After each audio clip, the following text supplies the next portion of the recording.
Hello, and welcome to episode 1 of what is technically season 2 of Beyond Armageddon. We are here with our 4 players for the night, though one of them will join us later. First, we have Amalia, who is playing Serena. We have Tony, who is playing Jack. And we have Mark, who will be playing Titus. So,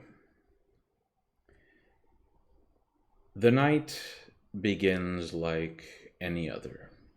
The wind blows rather forcefully, despite how hot the air is.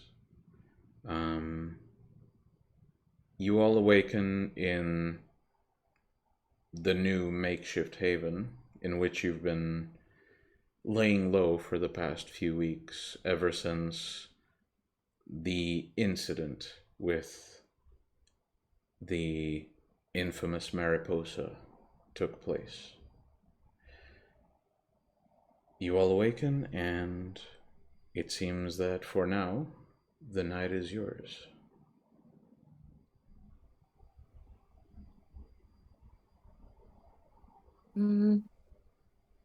I'm going to go and check out if Tony's ghoul, if Jack's ghoul is around.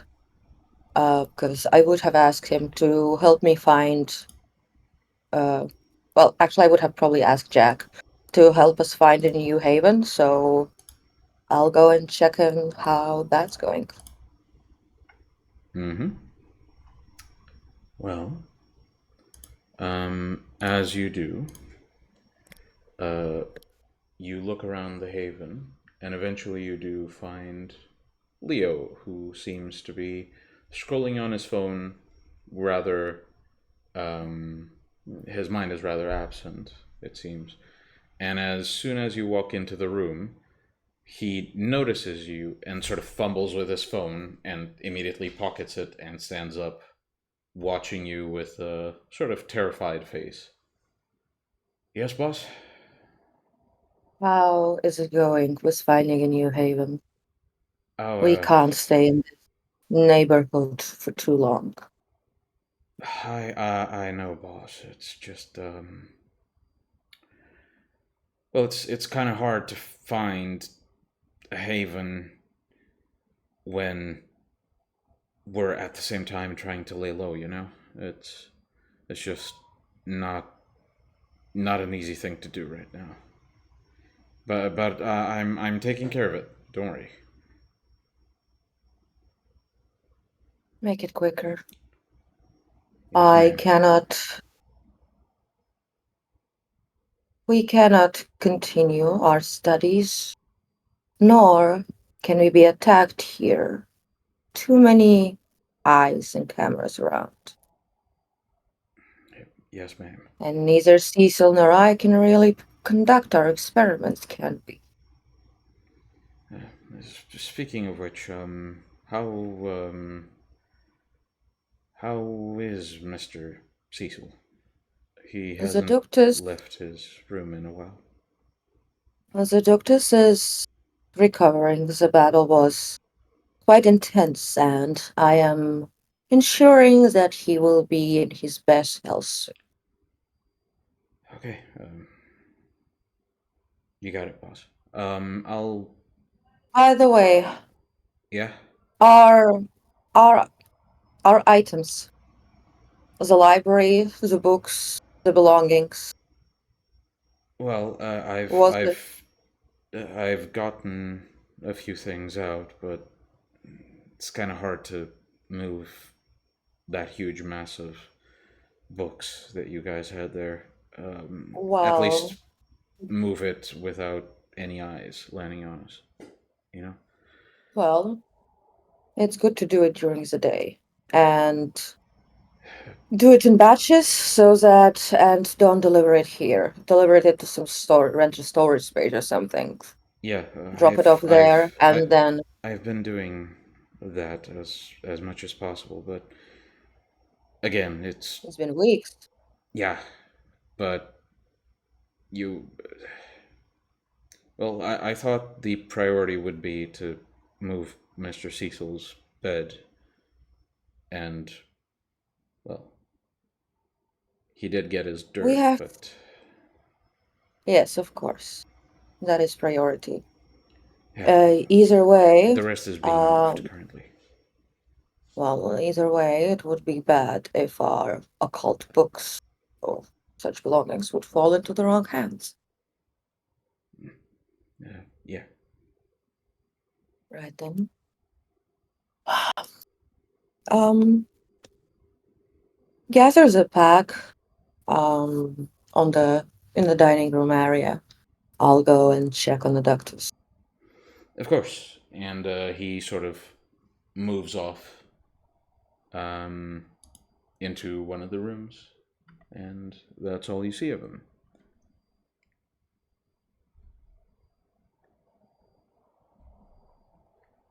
So, where else would you like to go? Well, like I said, I'm going to go and check on all the doctors. All right. So, entering the room where Cecil is currently located, you at first see, the bed that was mentioned. It has been moved here, though it's in pretty poor condition. It's been sort of, well, the trip has not been kind to it. You can tell. Also, all the sheets have been essentially removed, and there is exposed dirt, um, where you can almost mark out the area where he's been sleeping. You Hmm. look around the room, and it takes you a moment, given that Cecil is such a tall, imposing figure. But eventually, you do look to the corner, and you see this once, proud creature, essentially curled up in the corner, holding his head and deep in thought, sort of rocking and Um, muttering to himself. um, I I quickly approach him, um, and kneel on his side, touching his hand carefully. Are you all right? I think so. I What plagues what plagues your mind? I have memories of too many memories. They occupy the same space. It's hard to Hmm. filter through them. The I can help. the pack can't know. They can't know. I know. I know. Um, Tell me your memories of that space. I uh, I remember France. Uh, I remember the war. I uh, I can't tell which side I was on. And then I remember the singing in a bar, maybe a theater. It's hard to tell which one is real memory. Well, as far I've heard from you, you were from France before you were Cecil. Yeah, but which version of France? That's I need to think. Just go tend to the pack. I'm sure there will be. I'm sure there will be business to keep you occupied. Right. I'll be back later, and I'll use my skill to bring back your memories, or at least so that you know which ones are yours. All right? Of course. But I do bring back something. I'm I'm getting hungry. Of course. Would we like? I would have organized that there'd be some, like vessels, like a regular input from like ceaseless operations. Would there be someone in the basement right now? Let me see if you would have someone. I'm gonna roll the dice, and it's gonna be luck based. 6 and above, Right. and you'll Mm-hmm. probably have something left over. So you remember very clearly that you had someone. So you Mm-hmm. go probably to the basement where you're storing them. Mm-hmm. And as you open the door, you forgot you neglected to. I Um, wouldn't. well, you neglected to basically take, like, usually you frisk their items, and you took this guy's phone, you took everything he had left on him, which is not much, Yeah. since the place where he comes from doesn't really allow a lot. Um, but he did have a tie with him, and you notice that he hung himself in the morning, and so all you have now is a corpse dangling from the ceiling of the basement. How fresh is a corpse? Hmm. Well, touching it, it's cold already. I'm gonna check if the blood has started like to coagulate in his You body. actually want to try and feed? Just I'm not to gonna. try it? Or are you just gonna open a vein and see if he I'm gonna bleeds? open a vein. I'm gonna Okay. open a vein. Okay, gotta be specific. So you take a knife, go to his wrist, and with a quick A knife. slide. Yeah, fine. Hmm? I would have thought that I'd use just like the hand with a As you knife wish, for you, that. you can use the hand. So you Mm-hmm. give a quick nick on his wrist, and you pry it open, essentially to force the blood out. And while some blood does come out, it's far thicker than you'd expect. Mm. Yeah, I do know that this is not good anymore. Um, I'm probably going to have to recycle this. I could be able to use some bones from this corpse. So Serena just like looks up and down. Um, since it's a basement, is the temperature here cool enough? It's somewhat cool, yeah, but given the fact Plus it that the plus temperatures it have was been a quite rich, hot, yeah, but it is a mansion in a very expensive neighborhood. I'd expect that this mansion would have already ACs in every single room. I mean, sure, we can say that you turned on the AC if I'm took a the care to glad prep for this. it's LA and it's a Sure, mansion. sure. Okay, so yeah.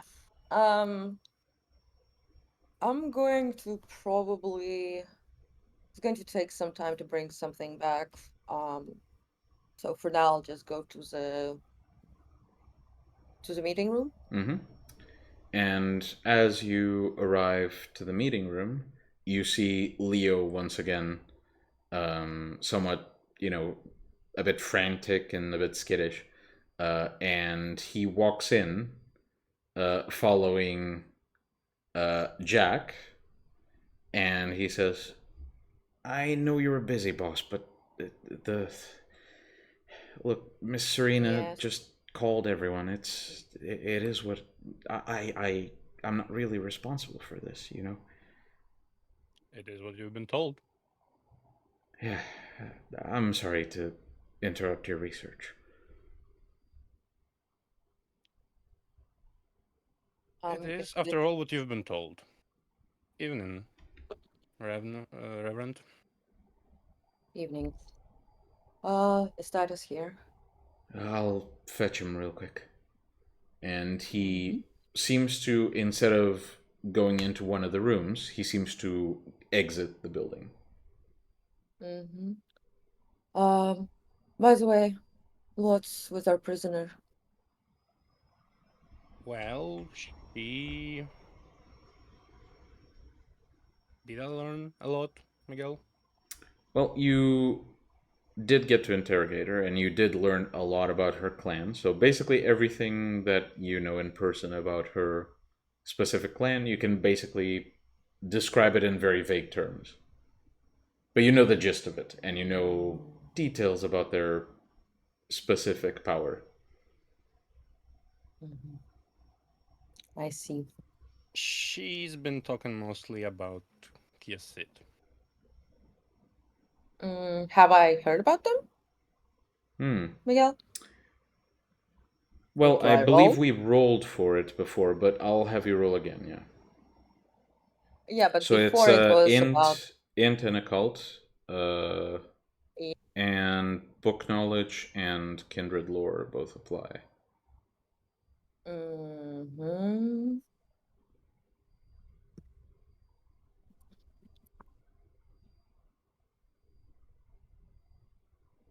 1, 2, 1, 2, 3, 4, 5, 6 successes. Mm-hmm.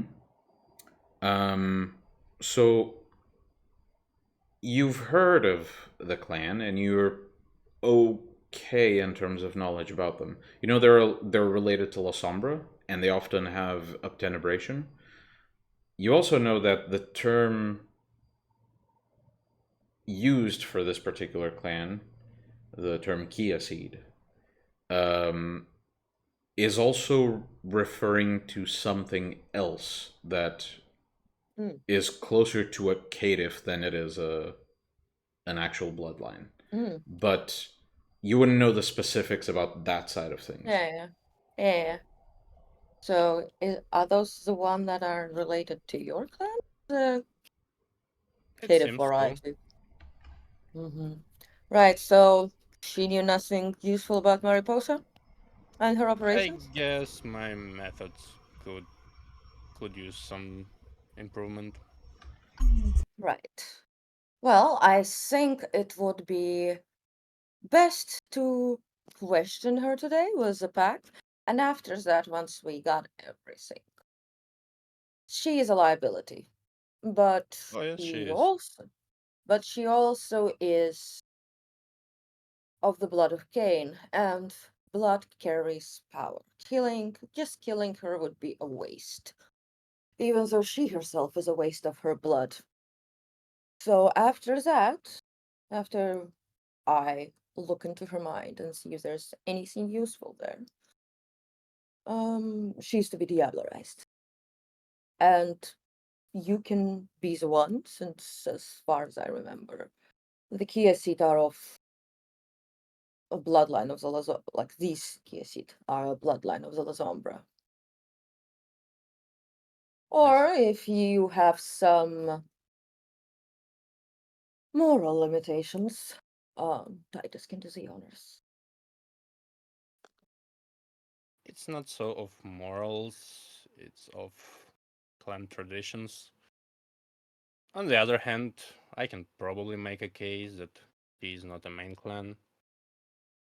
Well, last I heard, bloodlines are never main clan. Neither are the anti-Tribia, really. Plus, she Oh was working yes. against. Oh yes. Plus, she was working against the Sabbat. So we add breakage of the Code of Milan on top. Hmm. Exactly. So, I. If you need any additional help, just say your pack priest told you to eat her or give her over to Titus. It's at this moment that Leo um, opens the door, pocketing his phone, and says, I've tried to call Mr.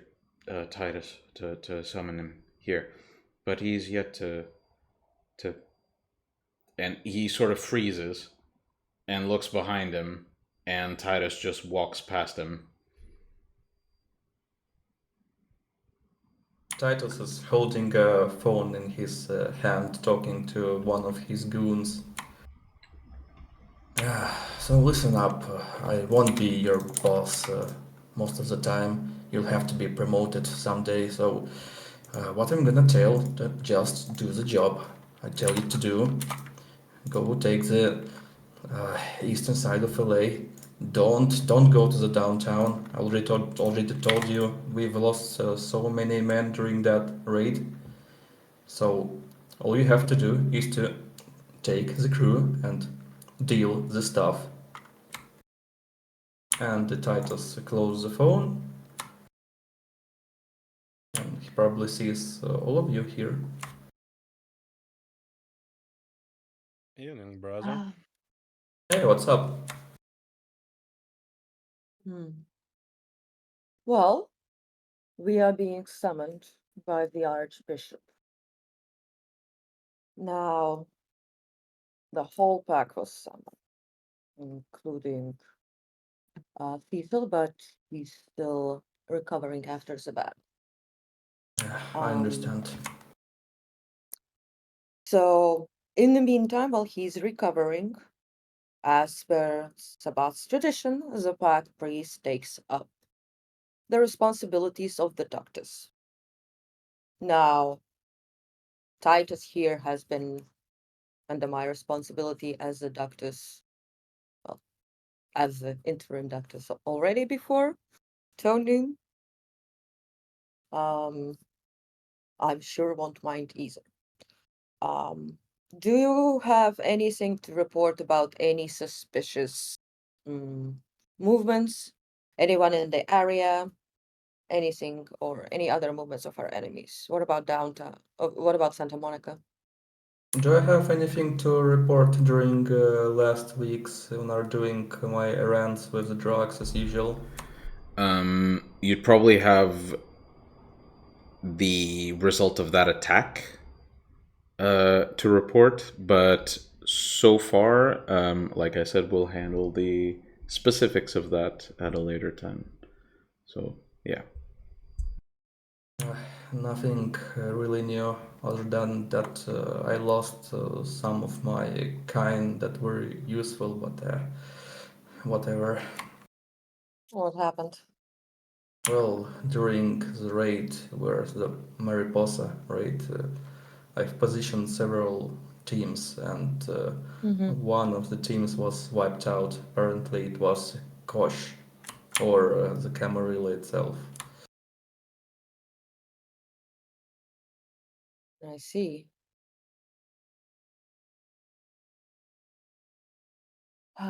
Well, we're gonna have to look into that. But either way, we are being summoned by the Archbishop, so it's best to make our way.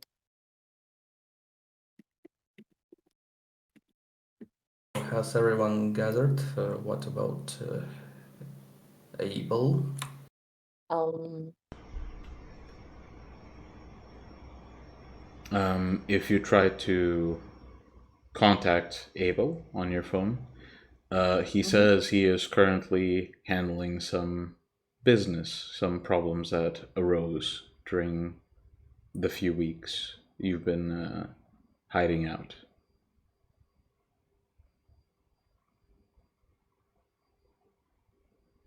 I see. Okay, I'll text him back. If you're able, join us later with a smiley face at the end. Abel, if you're able, please join us later. Whenever you're available. No, actually, the last bit is written whenever you're able. Abel. Yes. Yeah, there's a running gag in our pack. Okay, but then after that, I say so.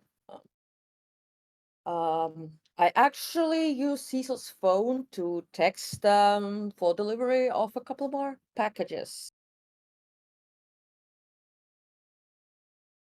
Yellow.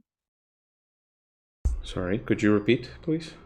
So I use Cecil's phone to. By the way, there's something with your mic Is there? noise. Yeah. Odd. Uh, Just small background noise. Yeah. is it potentially echo? No, it's more Mm, like noise canceling not working properly. Oh, yeah. okay. My It's better now. apologies. Yeah, and no issues on stream. Okay, then it's probably just because I'm not speaking close enough to the mic. How's that? Okay. Yeah, that's better. Okay. Um. Okay, so I text from Cecil's phone that I need a couple packages delivered Mm-hmm. to the address. Okay. Well, after you send the text out, and after a while you get a reply saying on the way. Okay. So, by the way, how quickly do they usually deliver? It usually takes a full night. Okay, a full night. So I turn to Leo and I say, a couple vessels will arrive during the night, maybe while we're out. Bring them in discreetly, as usual, and deliver one to the doctor's room. Yes, ma'am. Right then. Are we talking about the same type of packages you've been receiving recently? The ones in the Yes, and basement? the second one, please also put in the basement. Now, one of them wasn't properly relieved of his things and used his tie to hang himself. Probably take Okay. him down. Probably take him down too. I will be using some of the materials for experiments later. Are So, are you sure this is a good idea, ma'am? what? I don't know. It just seems a little suspect, doesn't it? What? Trucks stopping by and shady exchanges happening. I don't know. The neighbors might notice something. Okay. I fine. Pick a spot. Pick a spot where you're gonna pick up the packages and deliver them right, driving into our garage. All right. He then turns to Jack, sort of thinking and rubbing the back of his neck. Boss, is it okay if I use one of the properties we got being rented out? If it's inconspicuous enough. All right. I think I have a way to manage this.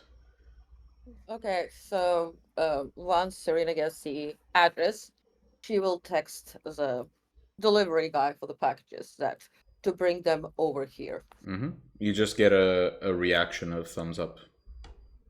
Mm-hmm. Right then, Titus, Jack, we should be on our way now. Let's move out then. All right.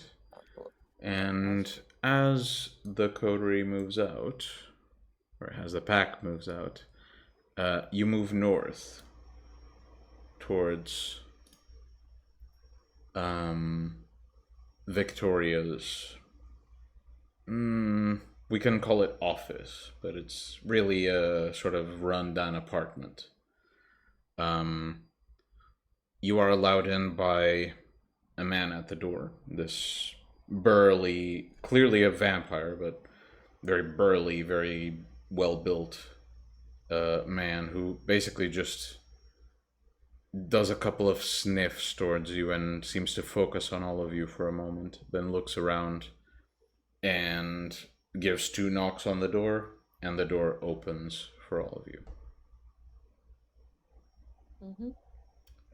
As you walk inside, you see a number of other Cainites who seem to be speaking with Victoria, and Victoria simply tries to calm them down. And as she sees you all enter, she says, "Right, gentlemen, I do have some business to attend to, so I will ask all of you to tend to yours. I will address you and your concerns sometime later this week. But tonight, we have more pressing matters. Is that clear?" At first, there is a bit of protest, and then Victoria simply seems to look at one of the people protesting, and the man freezes in place. And she simply says, "I don't believe you understood what I meant. So allow me to rephrase it. There are things that matter more to the sword right now than your petty concerns and your petty kind businesses.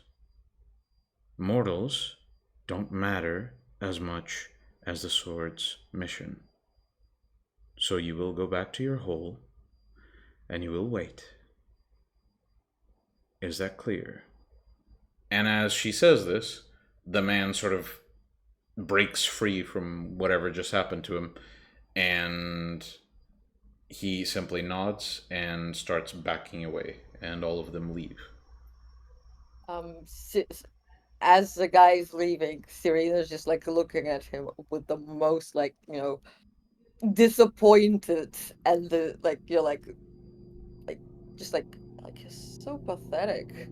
Like it's like the most disappointed look, and she also is remembering this face because he could be a liability. Of course, I'll make a note of that. I'd do about the same. I'll make 2 notes then. But yes, as you all make your way inside, Victoria nods to all of you and then says, "I would love to address you with all the pleasantries that are expected, but unfortunately this opportunity is one that might escape us if we don't chase it Of course. right now. Of course. We have gotten some information from one of our spies within the ranks of the tower. Apparently the prince has lost something and has expended quite a few resources tracking it down. We know where it might be, but we don't know where it is, what it is. I need your group to find it.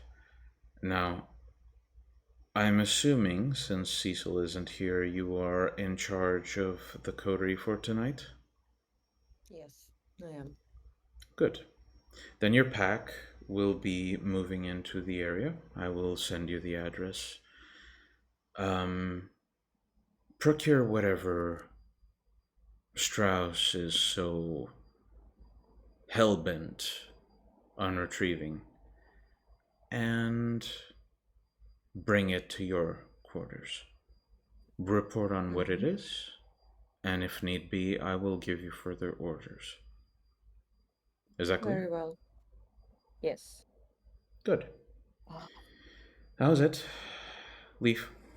And she seems to turn and take her phone and start dialing a number. Yes.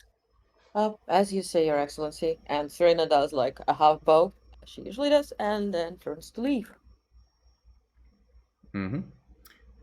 As she starts making the call, Serena, you feel Cecil's phone in your pocket start to buzz.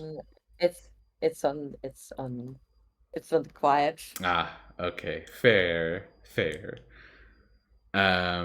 Then yeah, later you'll see that there are missing calls from Victoria. Yeah, basically on the way to whatever location she's told us to go, I would basically drop in home and say that Victoria called you and I had the phone. Well, basically, I did drop by if it's on the way. we can handle that later, I believe, Okay. because this is kind of an urgent matter. Either way. Okay. We can But tell yes. Leo to tell Cecil. Hmm? Huh? We can tell Leo to tell Cecil. Yeah. Sure. But yes. So your pack starts moving towards the location, and the address seems to be. Hold on. The address seems to be a location right on the border of the Camarilla territory, right here. You should be able to see it on the map. Yeah. And Yes. as you approach the address, you look to the building that corresponds to the address, and it seems to be sort of this run-down, abandoned church. Mm-hmm. And how you proceed is up to you. Okay. I'm going to first just quickly look around to see if I see anything suspicious or and use heightened senses for that. All right. Perception alertness, if you'd be so kind.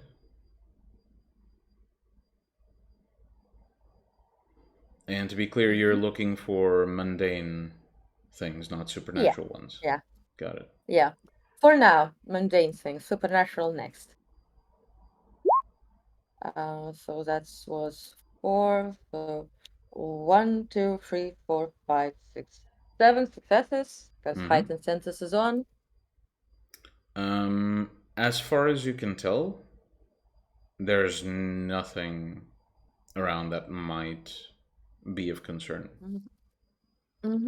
Okay, well then the for supernatural. Does something feel off? 1, 2, 3, 4, 5, 6, 7 successes as well. So supernaturally, just feeling the area around you, you sense a few presences, but not more than you usually feel. And given your clan, you're not even sure if it's just you being paranoid. And then all of a sudden, you do notice something. As you leave your car about a couple of streets away and walk towards the church, there's this one moment where sort of a breeze kind of catches around you, as if all of a sudden the wind, like a cool breeze, began, and you find that kind of odd.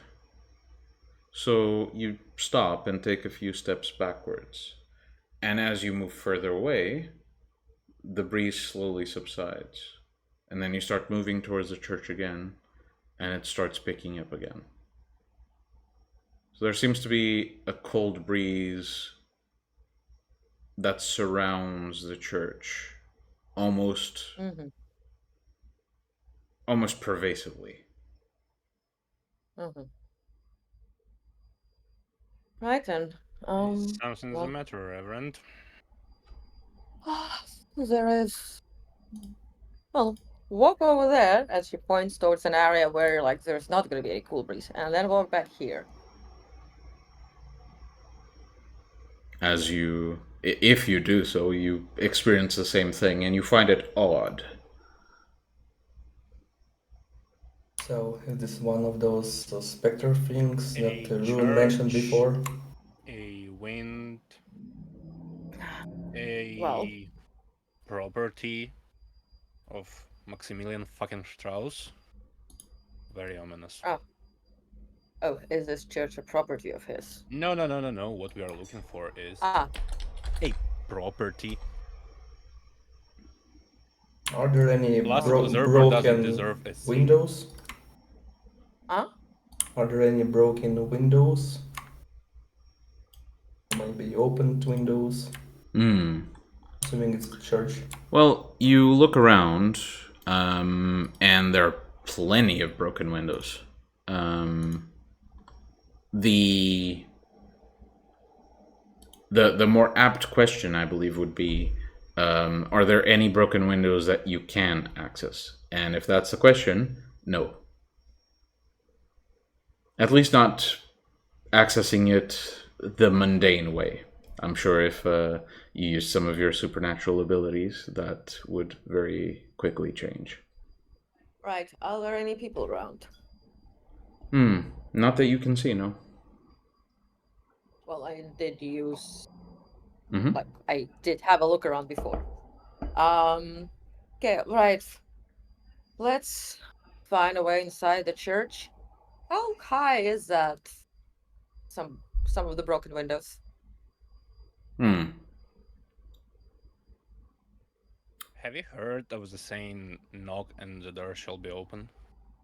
I mean, you can go try the door. I can, And you I would. and Serena is basically just taking off her heeled boots. Okay. Oh yeah. I have a proposition. Let's split up a bit. I have obfuscate. I can climb up to one of those taller windows and Same. check from the upper floors. Same. Tony, Jack, you have the first floor. Enter as you can. And I'll do my own thing, and Serena just like puts her boots neatly next to the entrance. And if any of you basically turn around for a second to do whatever you're doing, then once you turn back, she's not there. Yeah. She's invisible. Mm-hmm. And Serena would use basically her modified feet to jump up to an open window. All right. You jump up, and as you land on the window, you suddenly feel the breeze that you had felt up to this point almost abruptly end.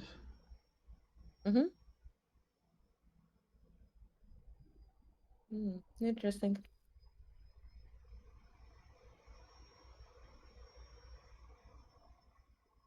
Shall I continue, or do you want the other guys to get in? Please. Okay, well, basically still obfuscated, look around and see if there's anything amiss. Mm-hmm. If there's any, since this is like an old church, it would have like a layer of dust on the floor and so on. So basically, Yeah. I'm It has checking, plenty of dust on the floor, and looking around, every column is punctuated with these very ornate statues, some of which are damaged, some of which are somewhat intact still. Statues of saints, statues of angels, some with their wings splayed out, some with their wings basically hugging the column behind them. And there is very, very faint, very wasted paintings on the ceiling and the walls.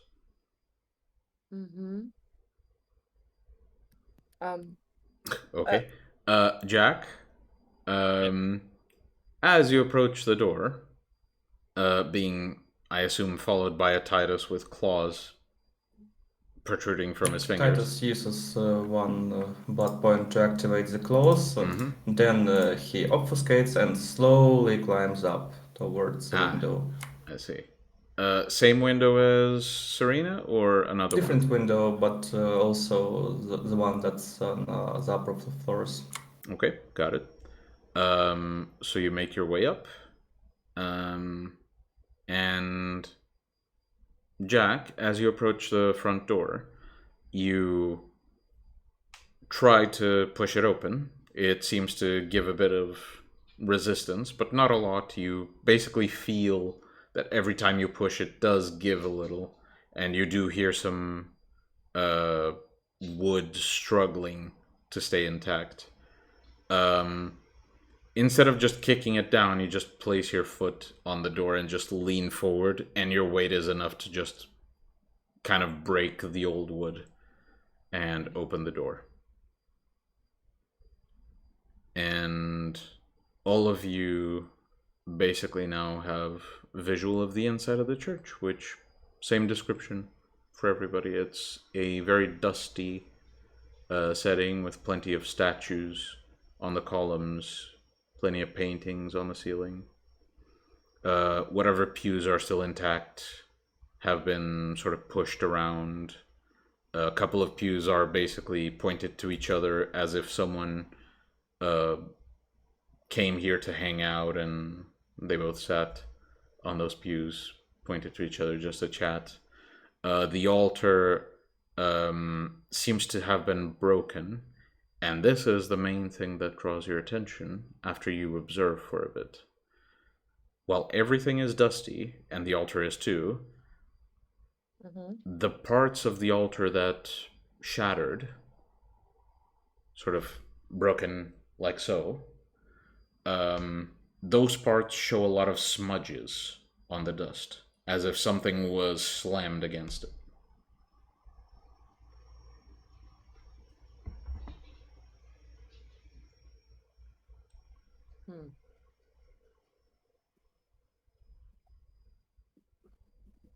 Well, I assume Titus bumps into Serena. Yeah, Serena is obfuscated, so And Titus you- also is. Physically, he still can bump into you. Yeah. And Oh, both wait, of you wouldn't reveal we- each other's obfuscate, but yes. wait, wouldn't actually we unsubconsciously avoid the other person? No, not really. Not necessarily, let's say. Because if you want to, like, go a specific way, you might accidentally bump into each other. Okay, well, so I'm on the second floor and I don't see all that altar stuff. Oh, you do. It's just it takes you a So- moment of examining the room to spot it. Okay, so something was slammed against it. I'm going to see and see if anyone is obfuscated here by any chance. Roll, I believe it's perception, or is it aspects or perception alertness? I don't quite remember. Perception awareness. Perception awareness. There you go. Just roll that. We'll go with that. That's fine. 1, 2, 3, 4, 5, 6.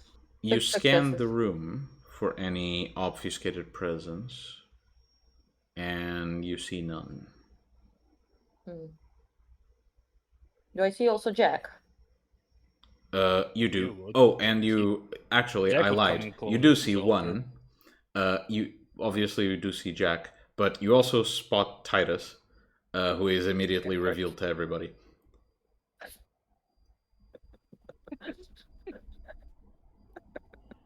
Titus doesn't know Unbeknownst that, to though. him, that's the best part. He doesn't know he's just been Yes. revealed.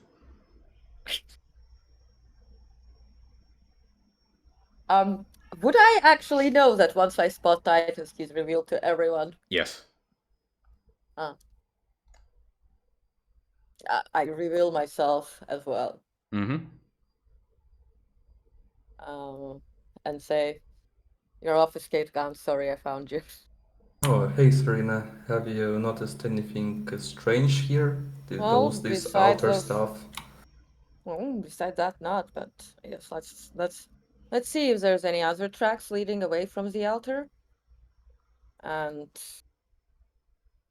I guess we should start moving towards the lower floors. yeah, and Serena just You can move to the higher floors. I mean, Titus, maybe go check out the top floors. I'm going to see if there's anything in the cellar. well, I'm gonna go to the altar. And Serena just, like flings over the edge of the balcony, which she assumes she's on. That's why she can see the altar from the second floor, and just jumps down. Titus obfuscates and moves up. All right.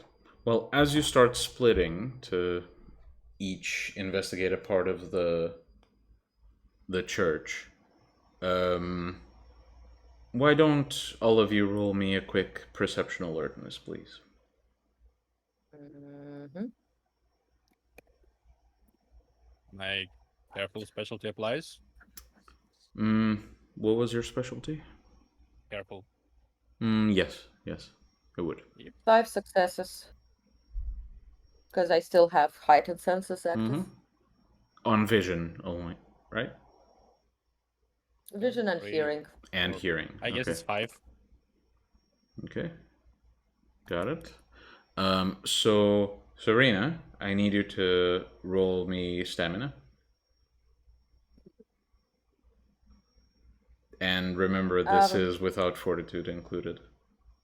Why? Because it's a result of your poor planning with Auspex. But then fortitude still applies, whether it's poor planning or not. Oh, fine. Ruin my fun, why don't you? Well, yeah. I mean, like, why have fortitude 5 if you don't ruin the storyteller's fun? To be honest, it's pretty based. It Have is. fortitude 5. It is. 5 Okay. successes. All right.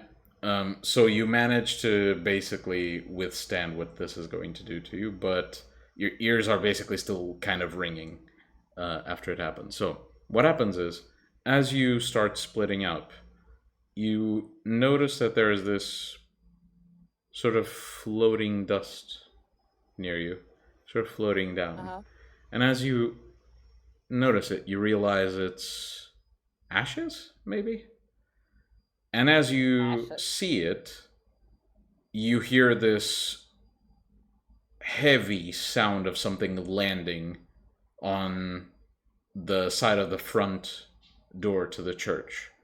It lands, it shatters a few pews under its weight, and this very low voice addresses all of you. Who are you? Why do you come here? What am I looking at? You could describe, Miguel.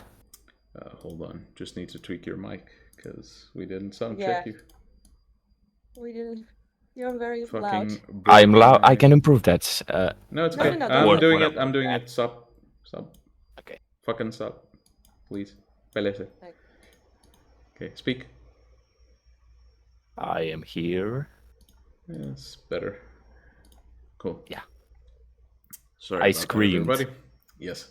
It was. It is charges. It was cathartic, I'm sure. Yeah. Yeah. Just need to. Completely forgot that I need these two things in the other setup as well. Apologies, everybody. There we go. Alex is showing up and Breaking everything. making us. Yes. I'm breaking eardrums first. All right. I know, right? So. Okay. So what am I looking at? So you turn to see this. Basically, one of the statues that was on the columns. It basically sprung to life and landed near you, and is now threatening you essentially. And this thing is like almost 2 meters tall with a huge wingspan, and while it's like deformed as hell, it is very fucking intimidating. Well, It's imposing. Sound. It's imposing. I've seen worse. Yeah, Literally 2 weeks ago. She really did. Murray post. but I recognize this thing. I know what it is. It's you're right. I've seen it. You've in read my about life. him, so yeah. So I know exactly what Strauss is looking for. Potentially. So answer the man's question. Root, keep him waiting. Ah, am I to assume that you are the, and Serena raises her fingers and does the air quotes, property that Strauss is supposedly looking for? I will not come back. Oh, don't And worry. You No, won't. not. We're We not taking you won't. back. I will jump, like, make Abs- distance. yeah, I'm making distance between us. no, Not at not you. happening. I basically jump on him and grab one of his wings. Can You're muted. I want to resist. Oh yeah, contested rolls. Miguel, you're muted, or I don't hear you. We're not hearing you. My In the apologies. voice chat. My apologies. Thank you. So in that case, both of you roll. Well, Serena has to roll, I believe, strength and brawl to start a grapple, and I'm not grappling Larry. him. I'm just Am I doing his? Am I grappling? I mean, I need to It jump is. and It is grab his. considered a grapple in the mechanics. Okay. So you Mhm. roll strength and brawl, and Larry, you can choose between Mhm. dex and brawl and strength and brawl. Remember, celerity and potence are both applied here to these rolls. Mhm. And also Serena, because of a specific merit that Larry has, your Yep. difficulty is higher than his. Mhm. Like, by quite a bit, actually. What? Mhm. Like, I roll dexterity or strength and roll, and then plus dice from potence. Yes, and you can spend dots. blood to automatically win those potence dots as successes. So you can either So it's roll. Instead of adding them. So you can either roll potence plus strength plus brawl if you go with strength, or celerity plus dex plus brawl if you go with dex. And if you use potence, you can spend one blood point. You just roll strength plus brawl, and you get celerity. You get a potence as automatic successes. You spend a blood point per point of potence that you want to out It's succeed. for the whole Really? batch. Yeah, Nice. yeah. It's very selective, but oh, when it hits, Oh yeah. it makes you do the nasty face. yeah. Yeah. I will use blood points. All right. So those are your rolls. Also, you need to swap Oh. your name and your picture. Oh yeah, sure. Let's see. So, yeah, that I don't think that's a contest, really. Yeah, I think it's a success for Larry. So, Serena, you tried to grab Mhm. him, and you do manage to like land your hand on one of his wings. But as he sort of flaps them forward and starts moving him, Mhm. you try to pull, and he weighs like almost twice what you expected, and you just let go in fear of breaking your fingers with the amount of force that is being pulled with. Mhm. And he lands further away from you. Serena yells at him. Look, we're not allied with Strauss. If we would, we'd fucking walk into the sun. I mean, the usurpers. Yeah, the usurpers. Ugh, You see the they problem don't. here? Look, we're not allied with Strauss, but we are kind of interested in making sure he doesn't get his hands on whatever he was looking for, and apparently that's you. Allegedly. Why? Oh, we just really want to stick to him. Yeah. Have you heard? Have you heard of the sword, Gargoyle? No. The sword of Cain. Or You walk can along probably Cain. know it as Sabbat. Who is Cain? Oh, really? Hmm. Oh, you need to Oh, be yeah. educated. Did the Strauss just keep you around as a pet or something? Bet you $10 he did. I don't. He looks at you with anger. Why do you come here? To make sure Strauss doesn't get you. I can manage. Oh, sure you can. Yeah. It's at this point that you notice that his hands are covered in ashes. How long will you be able to manage if an Archon comes around in here? Besides, we can offer you something better, actually. Would you like to get revenge on Strauss?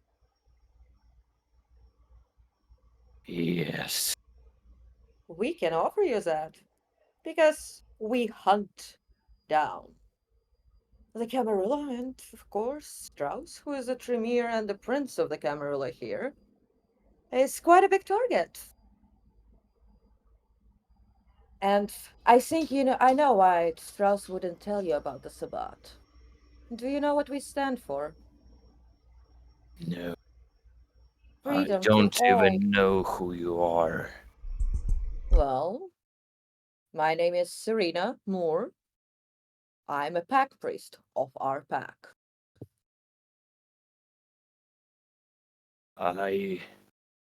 My name is Larry. Hmm. How old are you, Larry? Have you been a gargoyle for a long time? I no. Uh, I escaped not a long time ago, and you see him like very struggling, searching deep in his mind for words. Hmm. Um, I don't know exactly. Hmm. I see. Well, this is Jack and Titus. You wanna come out? And Cyril just looks up to the balconies. Titus reveals himself at Laris' back. And that is Titus, our gangrel. Uh, Jackal is La Zombra. is Titus close to Larry? Let's say 3-4 meters away. Like one more jump to get as much distance as I can from everybody and to keep everybody in my sight. Mm-hmm. Look, Larry. I see that there are three ways this can develop. We can figure out a way to get you out of Camarilla territory and into Sabbat territory, where Strauss has no control. Currently, you're basically in Camarilla territory. So, if he figures out that you're hiding out here and brings down a stronger force, you're gonna have to come back or die battling them. Number two is you can decide to leave with us, and we're gonna take you out of Camarilla territory, out of Strauss's hands, and that could be the very start of your own personal revenge season against Strauss. What do you say? Why should I trust you? Well, you don't need to, but the fact that none of us have yet attacked you, considering that, in relative terms, we're not this kind of pack. That could be a good sign for you. We are basically a family.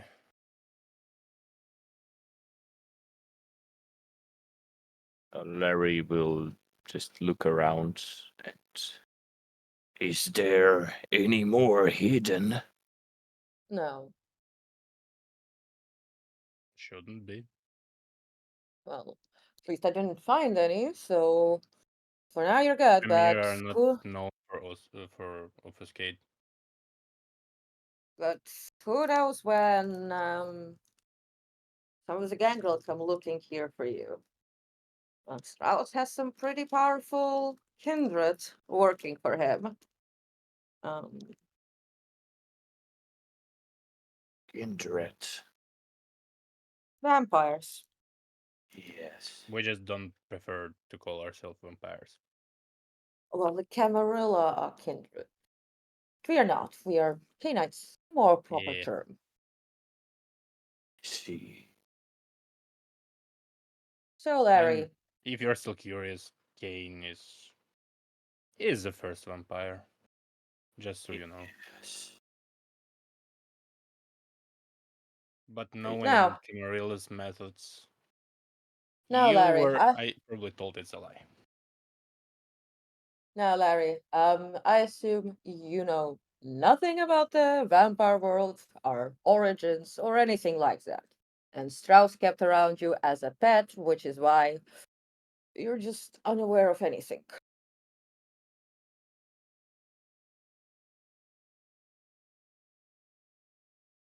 Maybe. Hmm. Well, I so, don't remember. well, well, do you wanna leave this Camarilla, or like Strauss's territory? Do you wanna leave with us? I want to kill him. Well, I like your energy. I like your energy. Yeah. Lead me to him. I also don't want to die today, but if you do, you want to join an organization that look that uh sorry, Plans to kill your him little eventually. sneeze distracted my thought process. Yes, would you like to join the organization that will eventually kill Strauss? And you will actually have backup, because if you show up today wanting to kill him, your chances at succeed are probably close to zero. Because, trust me, with your empty mind, not knowing anything, you're you are very unlikely to even get to Strauss. Like, you don't even know what any of us can do. How are you planning to fight somebody who could do and who has many other different vampires at his service? Being invisible is just one of the few things we're able to do. I. Well, Yeah. I I'd agree.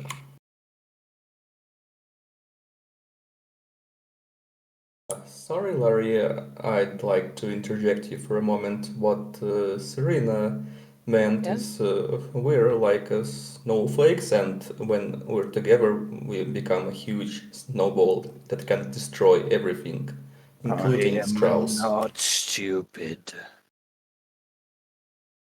I understood. Thank you. And what will I need to do? Well, for now, we will take you back to our haven. But would I have taken like I probably would have taken the van if we're getting so close to Camarilla territory because it's, armored. Uh, would Larry fit in the vans? I mean, yes, but he'd be like wings tucked and crouching. Mm-hmm. It wouldn't Yeah, be it's just like comfortable, let's say that.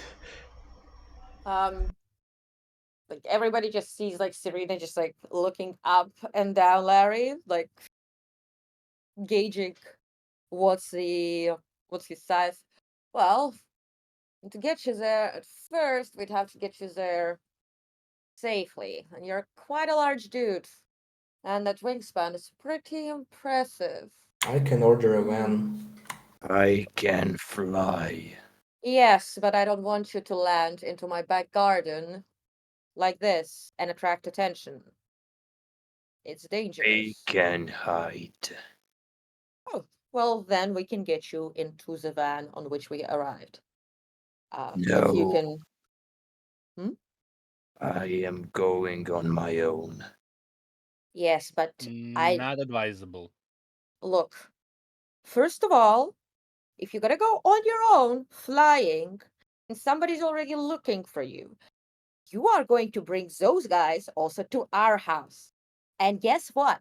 Those guys are also looking for me and several other members of our team. We don't want you bringing the Camarilla into our home. We are enemies of Strauss too. And trust me, on any damn day, if he had a choice between killing you or me, he would choose to kill me. So you're not flying. If you want safety, you follow our rules of safety.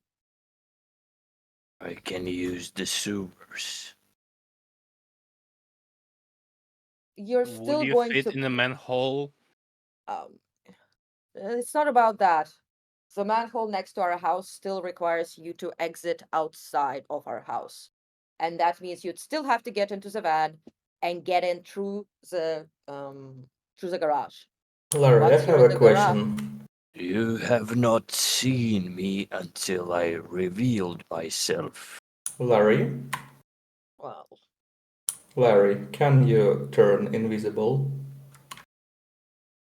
Um, can I? I Well, guess you probably can't. you can give it a try. If we're able to unlock your potential, we could just move towards the haven while obfuscated. look, we gotta get on the move now. Uh, like I said, Larry, like we can totally travel towards a location through the sewers, but once we reach the closest manhole location, you need to come out. And that means that you will be visible to all the other houses and cameras around. And we shouldn't have that. So you will need to get into the van eventually. It's just like, why do you not want to get into a van? I don't trust you yet enough. Yes, and I also don't trust you, yet I'm inviting you into our home. She's got a point. How do I know you're not tricking me?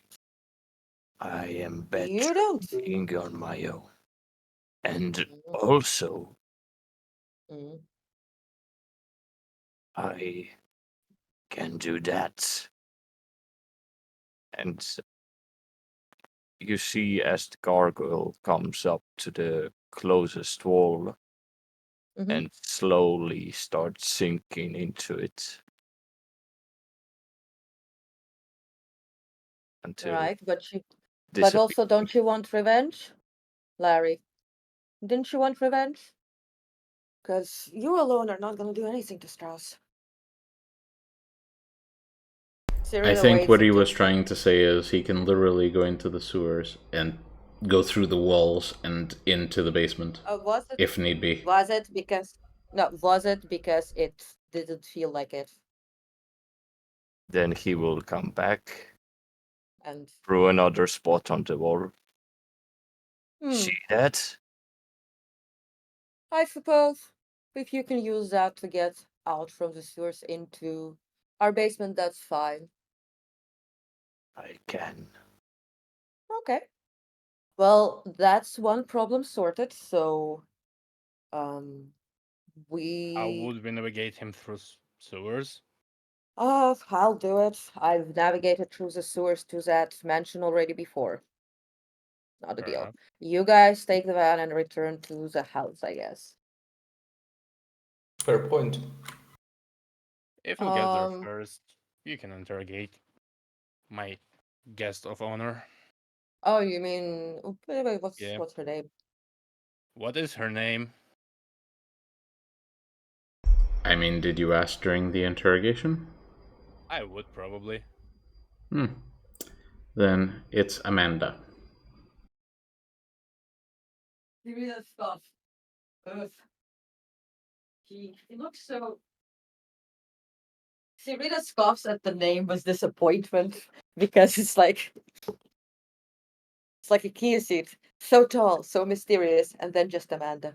Yes, yes. Okay then. I will basically await Larry in the sewers, because I'd have to leave the church and get out there somewhere, get down. Um, and if we're moving from this like scene to the next one, once we go out through the sewers, could we take like a break? Yeah, yeah. We will take a short break right now for about 15 minutes, and we will be back soon. See ya. Bye, guys.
And we're back.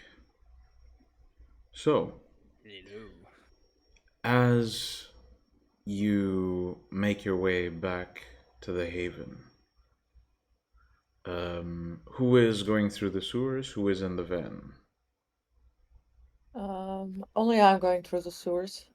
Okay, so you're trusting Jack and Titus to take the van back. Mm-hmm. All right. So, first, as Jack and Titus are driving back, do you guys speak of anything? I bring up the curious fact that somehow Premier kept using gargoyles even though they promised. Pinky fucking promised not to.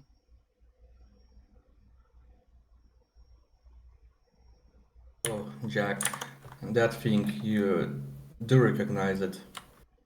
The winged one. Oh, I wouldn't recognize what he was made of, but I do know some history. Well, we had a raid a long time ago on one of the bookstores, I think, and there was a Tremere guy. Well, he was a nasty one. I kinda lost my arm because of it. Well, I had to decapitate him, and we found out that he is creating these kind of monsters called gargoyles. Yeah.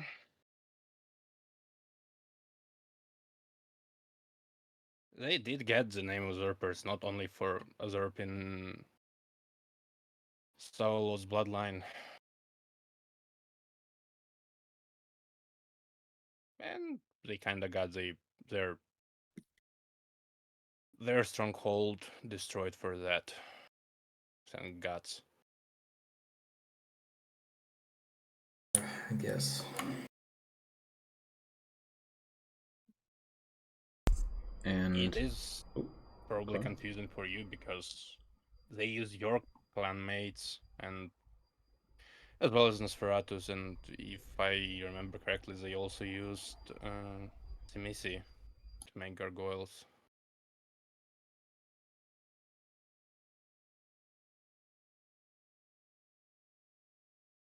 And as you make your way through the city in the van and you approach the Sabbat territory, underground, Serena leads the huge gargoyle through the sewers.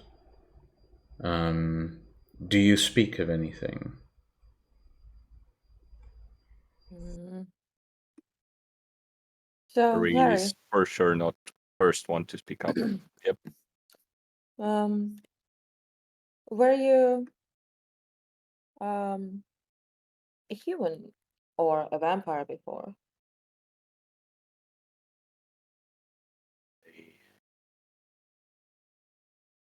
I do not remember Mm. anything prior to my escape. Mm. I see. Well, I could maybe try and help you remember some of those things. It's not exactly precise, but we could start with you remembering something that made you happy, for example. Well, once we're at the location. Mm. I would like to. Mm. So, how did you manage to escape? I mean, I assume he had you under some mind control. I. It, it is not clear. I'm sorry, I cannot tell you now. Mm. If I could, I would. Well, I'm sure we'll find out more eventually. Do you have any questions you'd like to ask me while we make our way?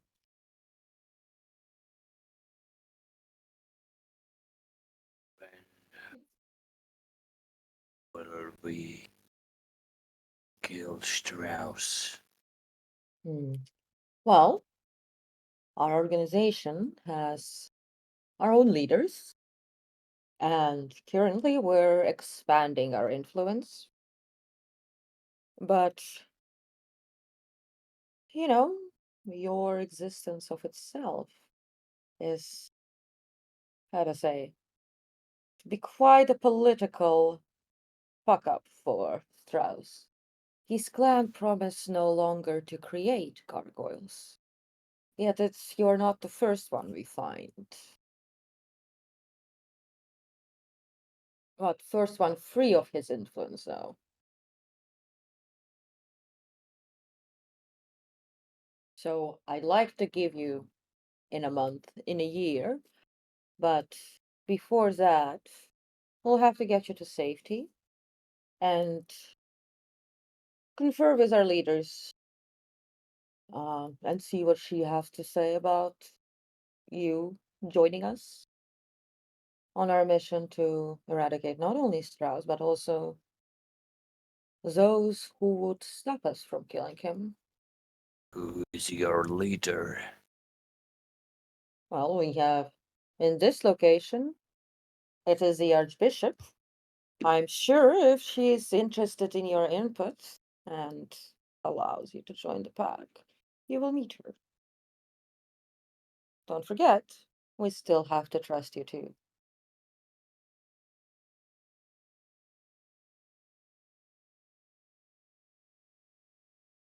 I see. Also, as we're approaching, are like one of my Schlachter somewhere there nearby hiding? Well, I assume you left them in the sewers. Well, yeah, but we are in the sewers. Yeah, yeah. Yes. Yeah, in that case, as you start approaching the location, um, you eventually start hearing a sound echoing from the tunnels. And running down the hallway appears this mangled creature made of flesh, sort of resembling. It's basically a person broken into the shape of a four-legged, um, maybe feline, maybe canine creature, Look, and it probably looks like, you know, those cats who don't have hair, but large. yeah, only more bloody and misshapen. And it sprints down the tunnel until it spots the two of you. Namely, it spots Serena, and it slows down, seems to watch both of you, and then starts backing away into the darkness again. Um, don't mind him. That's a guard dog, cat. That's a guard beast we have. I have.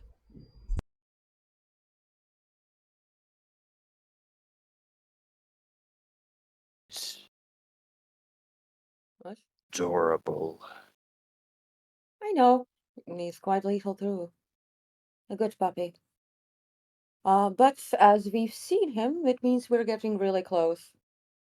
Um, Where should so, I go then?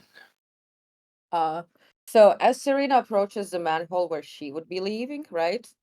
She basically like orients herself, like by looking out of the manhole, and orients herself in the area to basically point Larry towards which way would be up into the house. Yeah, it takes you a bit of poking your head out of the manhole and then going back in, looking around the tunnels. After a bit, you manage to sort of give a direction. Yep. And I basically tell Larry that he can enter like after waiting for me a couple of minutes so that I can get to the cellar myself. Mm-hmm. And then I say, "See you in a bit." And I walk into the mansion and go straight into the cellar where he should have been pointing to. All right. Well, as you. But Hmm? by the way, when I enter the cellar, did the packages arrive or no? Well, that's what I was getting Ah, to. So as you enter the house, you hear a bit of commotion coming from the cellar, all right. and I sprint there. eventually you hear sort of a basically a scream and then a thud, and then silence, and then you hear Mhm. Leo screaming out a bunch of expletives. You walk down to the cellar, and you see Leo with what looks like a essentially a jagged bit of metal sticking out of his torso, and there's two people unconscious on the ground, and he has his gun in his hand, uh, and he I'm just just says, "Fuck's sake, fucking amateurs." Leo. What happened? They hold on. He puts the gun down and starts pulling the shard of metal out of his torso and throws it on the ground and seems to sort of hold the wound and say, "Oh, it's just the fucking amateurs didn't frisk the people. And so Oh, that when the packages got in the fucking truck, one of them managed to smuggle. I don't fucking know. What is that? It's just a fucking shard of metal. They sharpened it into a fucking blade, and as soon as I got them down here, they tried to ambush me. right. Which one Oh, was it? son of a bitch. That hurts. Which one was it? That was that one. And he points to Right. the gentleman. We're gonna get like a guest arriving through a wall right now, so please try not to shoot him. So, sorry. A guest arriving through what? A wall. What? It's a discipline power. Okay, I don't have the fucking mindset to process this right now. He Do you basically have, reaches do down, you, grabs the gun. okay, I assume you need to heal. You can't drag this guy up to Cecil. Yeah, not right now, boss. I'm gonna need a refill. Used up all Okay. the blood I had to make sure these people don't fucking get the better of me. So Okay, well, I guess I'll wait for my guest and then deliver one of those. yeah, all right. He basically seems to um make his way kind of hunched over and grabbing his chest. He makes his way back up to where the others are. Mm-hmm. Mm, by the way, did I see if Jack and Titus arrived yet? Yeah, their cars were outside. Well, Yeah. the van I was outside. I don't Yeah, know yeah. if they would be in the house yet, though. Mm-hmm. Well, I text Titus that if he could basically bring up one of the vessels up to. Well, no, I don't. Wouldn't text Titus. Okay. Okay. I start basically tying the hands of like the second one who's going to stay around for now. Mm-hmm. Mm, All right, and and I as take you, down the guy from the tie as well yeah, and move him into another part of the cellar where I'm gonna take him apart for pieces. mm-hmm.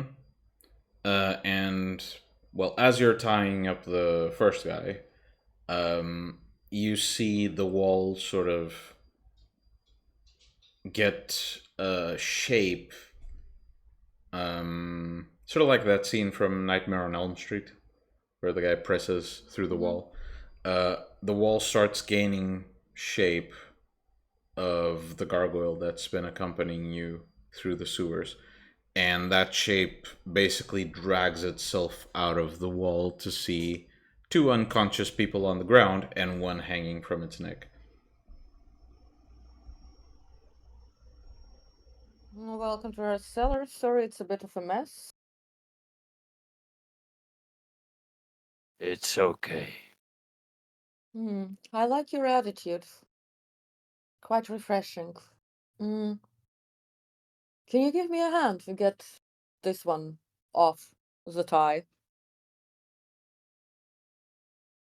Larry will just come up and pull on the tie so it rips, and the guy falls down. Serena watches with approval, basically. All right. Well, I need to get this one to our last party member who's currently a bit down with the blues, let's say. But let me lead you mm, to the main room for now, where Jack and Titus are. So Serena basically grabs mm, the guy who attacked Leo. She holds him up on her shoulder, and starts walking up, expecting Larry to follow her. Does Larry follow? Do I need to grab the second one? Well, no, the second one can stay here. I tied him for now. I'll deal with it in a bit. It's a bit hectic we are in the process of moving, and I need to look after my our pack leader, who's currently a bit sick. So yeah. The leader. Hmm? Aren't you the leader? Well, I'm the leader in all matters that concern your soul, the beast, your loyalty and morale. Uh, the second pack leader is the one who basically controls our battle movements and so on, makes a game plan, so to say. Ensures that people get proper training in matters of war. We've had a big battle recently, and he's still recovering from it. So, in the meanwhile, while he's recovering, the priest, or I, am the person who takes up his responsibilities. You will meet him eventually, but for now, let's get up. Okay. So Serena would lead him to the dining room where they had the meeting before. If Jack or Titus are there, They can be wherever the fuck they want to be. Probably in the meeting room. Probably you'd end up walking into the meeting room where Jack is basically giving some blood to Leo if he wishes to. But Yeah. Leo is regardless complaining about the wound on his chest. When Larry will spot Leo, he will stop and ask, "Who is this?" As Leo that's as That's my Leo servant. finishes drinking the blood, he hears the voice, sort of turns, letting go of Jack's wrist, and as soon as his eyes land on Larry, he just goes, "What the fuck is that?" Leo, that is extremely uncouth of you. I am sure the doctors has taught you better. Yeah. Is that our guest? I thought you Yes. said he was one of you. Well, he is. Larry will just look at his hands, look around, and is there anything wrong with me? No, there's not. He's He's just not being a used bigot. to see your kind, let's say, and he's fucking bigot. Yet he has seen an Nosferatu. Yet he has Yeah. seen my beast. Also true. I Leo, mean, yeah, but where is your manners? Mind your manners. sorry, boss. Sorry. It's just you got a stone giant in the house. I wasn't sure. Never mind. I'll I'll just tend to some of my duties. And he Mm-hmm. turns and Mm-hmm. starts walking towards one of the rooms.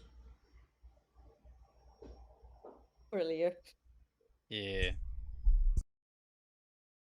If he wants to be La Uh, Sombra, he has to get through it. yeah, yeah. Um, so Serena is going to basically you can wait for me for a second here. I'll just deliver this vessel to Cecil. And then we can sure. So she'll basically like show Larry like I guess you can sit in the sofa. Should be big enough for you. And then Why she'll is if you he want to. What? Why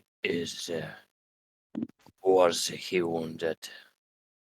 Oh, one of the Lack vessels. of foresight on his side. Are we in Well, danger? Nope. Even no, he's not no. in Who's danger and he's coming? immortal. What? How's coming? No, he's Not not. yet. If he was, no, absolutely not. If he was coming here, we'd be in trouble and he wouldn't be sending only himself, okay? No, he's not coming here. This is a safe place. Look, He would absolutely not send his ass here. yes, so that's number one, but no, Strauss doesn't know of this place. If we would know that he knew of this place, we wouldn't be sitting around here, okay? Oh yeah. Right. Well, I need to go yeah, and provide the vessel to Cecil, and you guys answer any questions of Larry because he doesn't have any memories from before he broke free of Strauss's mind control. So I'm sure you remember what it was like being a fledgling and having a bunch of questions. I wouldn't just use methods Liliana used, but yeah, I'll answer his questions Liliana used, Oh, but yeah, good. I'll answer. So Serena's going to leave and go upstairs,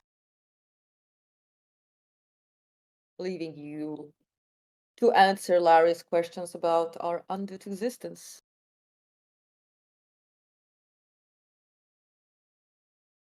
So big guy, I can fucking see you have questions. am I with you now? Probably, if Her Excellency would not Serena, the boss above the bosses. If she would let you, then yes, probably you would be with us. And if she wouldn't? Um, I don't really know. Most probably she would. Most probably. Yeah, like most probably sun wouldn't explode in the next 10 million years. Most probably. I don't like the odds.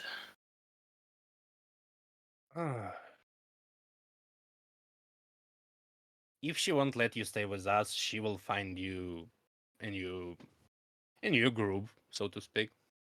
You won't be alone.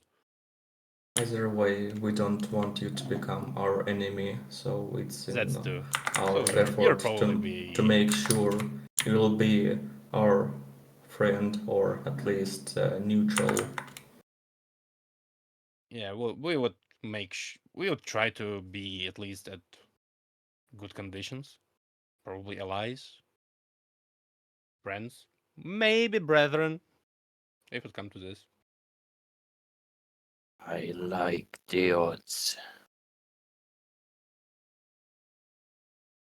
So, what do we do now? We'll have to inform Her Excellency. Serena would have to tend By the way, to Larry, her business right now, and the if not tonight, we'll tend to one business our pack has as of right now. Nothing dangerous, really. Business. Larry, are you hungry? Yeah. First question. Are my hands still covered in ashes? They are. I will just show my hands and say, no. Ashes don't really tell us much. You'd probably have to explain this part. I am not hungry. Very well. You. So the business we'd probably have to attend eventually is regarding one of my clanmates. She's more of, you know how in big families you have extended families, so she's from extended family. But yeah, nothing really dangerous. Not at least not for any of you.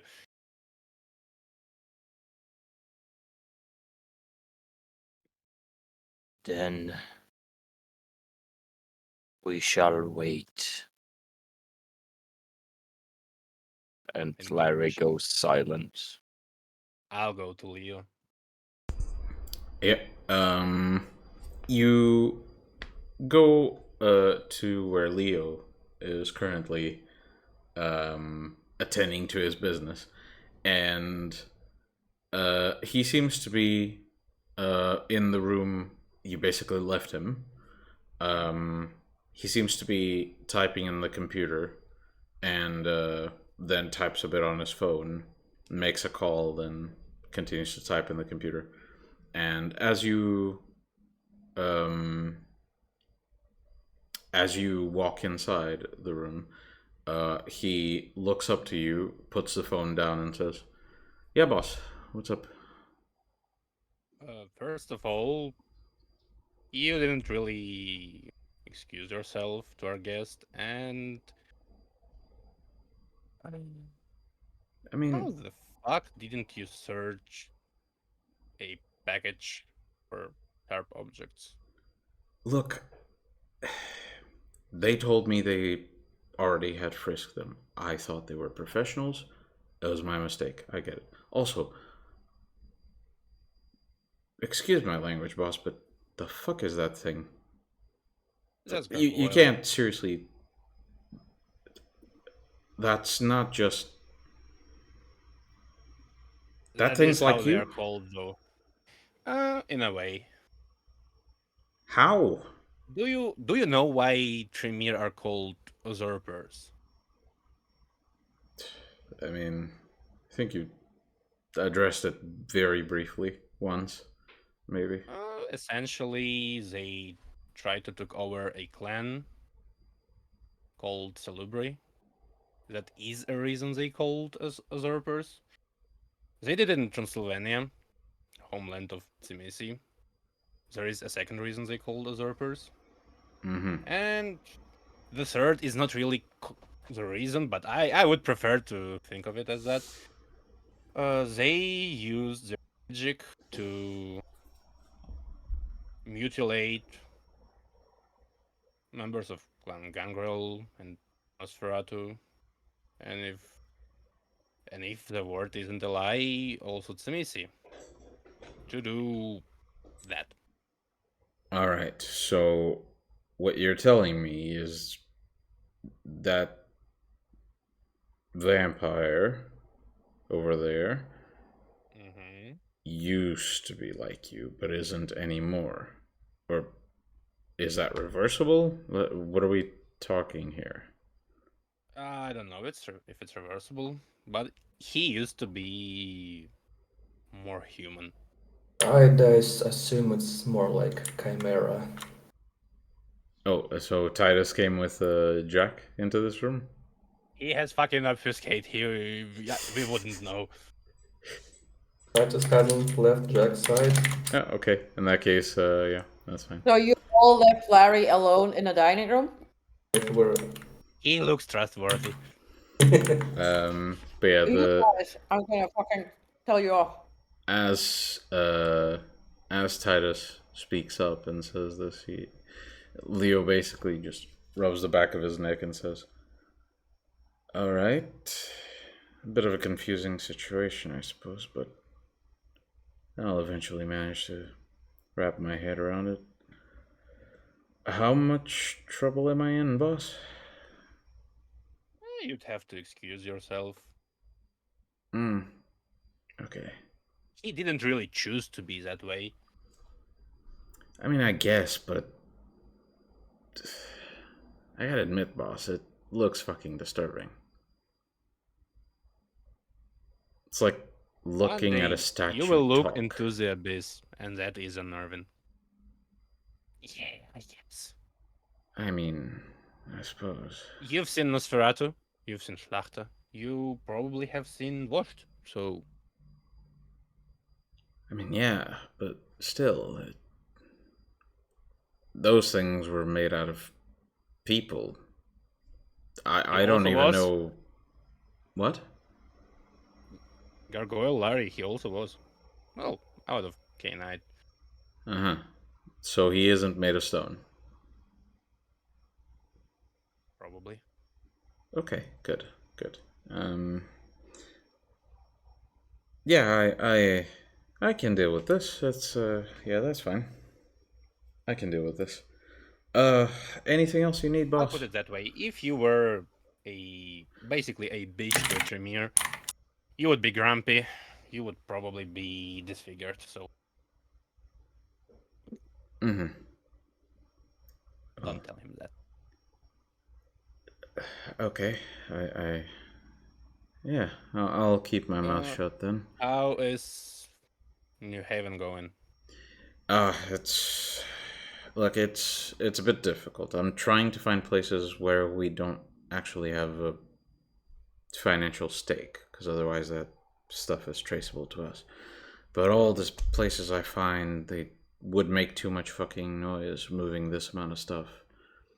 I could probably get us a nice haven somewhere discreet and out of anyone's sight, but we'd have to lose so much of the stuff you guys want to bring. Like, just the amount of books. You want me to move a small library. That stuff doesn't get moved easily. That's why you can ask help from Titus's kind. I know, and I'm trying. Like, the problem is not that we can't move it. The problem is we can't move that amount of stuff without using a truck or something. Or without moving it in several batches, which would mean that you guys don't get access to it for way too long. I mean, if you're okay with that, sure, I can arrange something, but... Well, if you need my help, just ask. I'll go back and check on Larry. Yeah. I'll ask my clanmates, because surely someone can move this much stuff through Abyss. I mean, I don't getting- even know if that's are we- possible, but... Are we getting Abyss moving services? Amici Noctis, best fucking movement service in LA. Start thinking with portals, but instead of portals, it's the unfathomable depths of hell. No, it's the end of all. You get your book, and there's like, you sniff it, and you just feel entropy. Yes. You sniff it, and it causes you to have nose cancer. It can become... That's how much entropy it has. No It can become a returns. fucking tree. It can become a fucking ashes. My god. Yes. But yeah. If you don't have anything else for Larry eventually when you move out, you return. Sorry, not Larry. If you don't have anything else for Leo, you eventually exit the room and go back to Larry. And in the meantime, we'll run back the clock just slightly, and we join Serena as she drags an unconscious man into the room with Cecil. Yeah, I'm just like, I arrive and I place down the vessel. I brought your full vessel. Another one is in the basement if you need. You have an interesting guest. Cecil seems to still be in the corner. As you simply let go of the unconscious man and just drop him near Cecil, it's almost like an animalistic reaction to it. Cecil basically just snaps at it, grabs the guy's leg and yanks him over as if he weighed nothing, and then just bites into him and starts draining him. Yeah, I wait until he finishes draining him. Yeah. Eventually, he just rips his fangs off of the guy's flesh, leaving not even a drop of blood behind. And he sort of leans back and closes his eyes and seems to sort of focus for a moment, and then says, "What's this about a guest?" Victoria, by the way, just as we were leaving, because you were not present, she was calling you. I didn't pick up the phone because I wasn't sure what exactly you would like to tell me or tell her. I don't know. I But don't we know need to if I tell the care. Archbishop.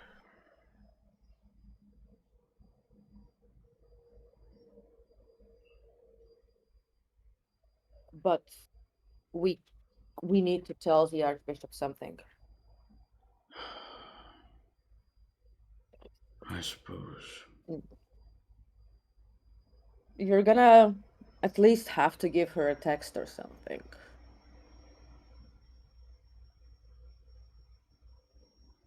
I'll handle that later. Okay. Either way, the guest is related to the task that she had for us. She messaged you that we are to aid as Strauss was looking for something. And the Sabbat knew where it was. And that concerns a guest that we have. It's a gargoyle who escaped his control. A gargoyle. A gargoyle. Name's Larry. Get him Very bloodbound disappointed. right now. If Strauss is looking for his gargoyle, it's for a good reason. We want him on our side. Bloodbound. Yes, I don't care who does it, but he has to be loyal to us.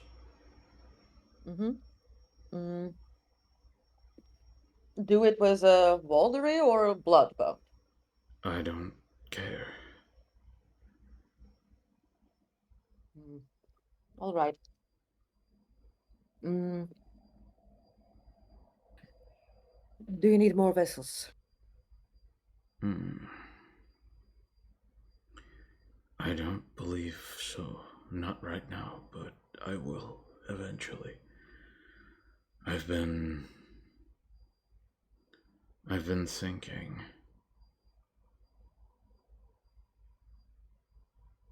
I can remember details. Details I know didn't happen. I'm not so sure these are memories anymore. What do you mean? Well, I remember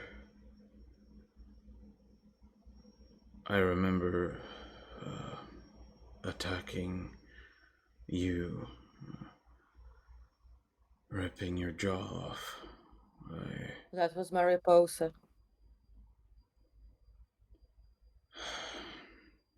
Those are her memories which you consumed. Damn it.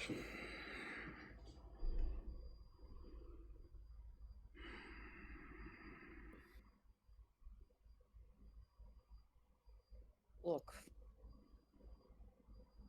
Do you want me to use my powers so that you can have your memories running for a bit in your head?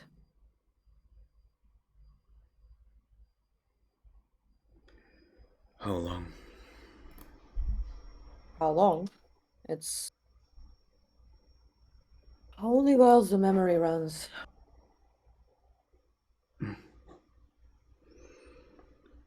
Maybe as long as there is something for it.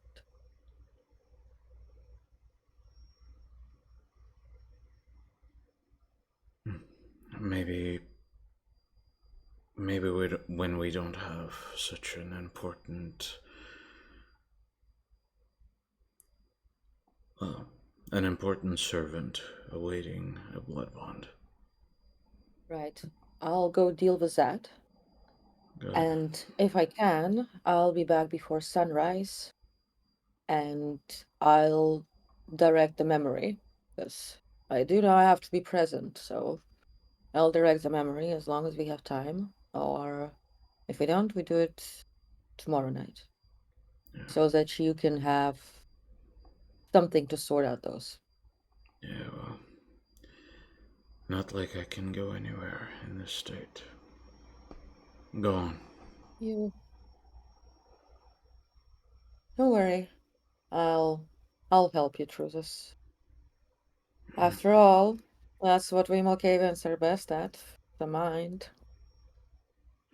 You are a remarkable test subject. Now leave me. When Cecil says that, Serena like does a little smile because she's like, "There's my Ductus, there's my mentor," you know. Mm-hmm.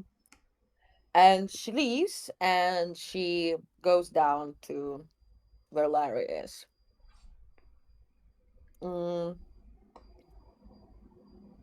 And as she goes down, she basically takes the Voldery cup.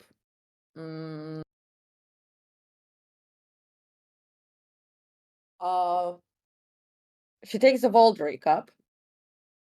And oh, my lights turned on. Now I'm very brightly lit. So she takes the Voldery cup. But so she takes the Voldery cup and brings it with her.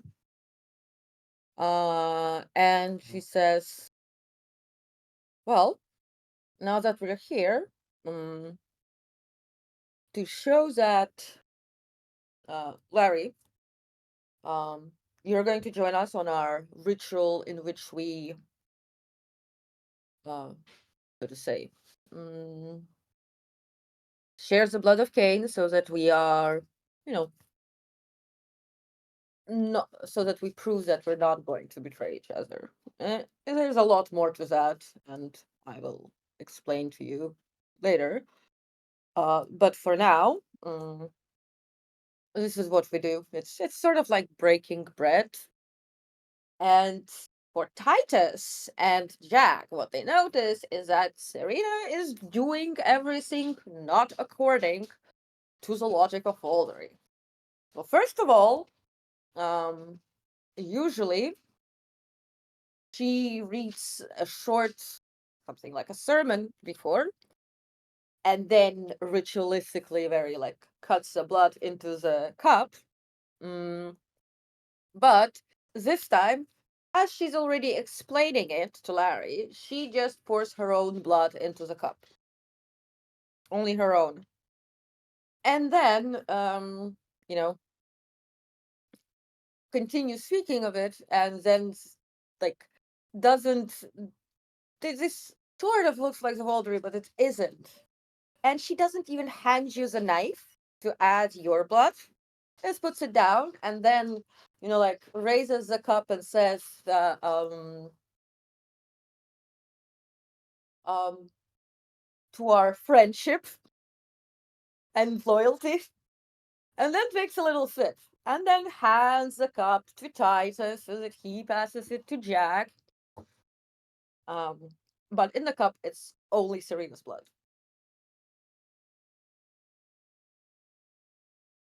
So basically, very scuffed Woldery. No, it's a bloodbath. It's Yeah, a bloodbath. it's literally just a blood bath. I play along. Yeah, me too. It's like not like anything gonna happen to you. Yeah, we are already on Woldery. So, you drink, pass the cup to the person next to you. That person drinks, and eventually the cup reaches Larry's hands.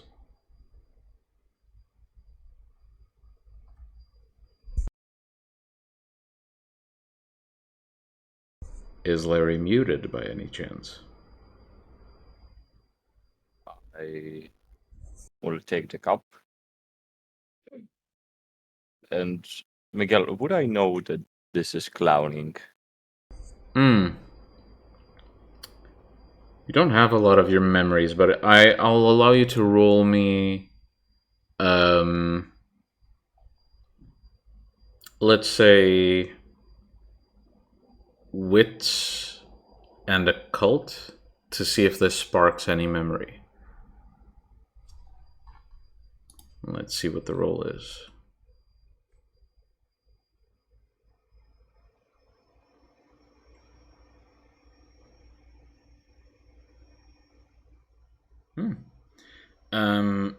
So as you take the bowl and stare into the blood,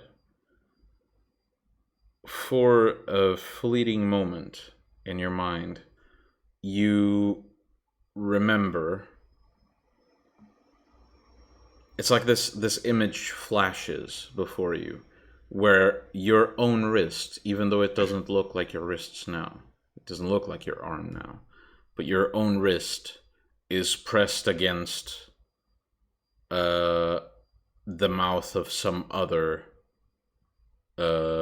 Cainite, and they are drinking, and the main thought that runs through your mind as you see that is the thought of submission to you as someone drinks your blood. And then you remember that if at least you used to make others drink your blood to have them bound to you.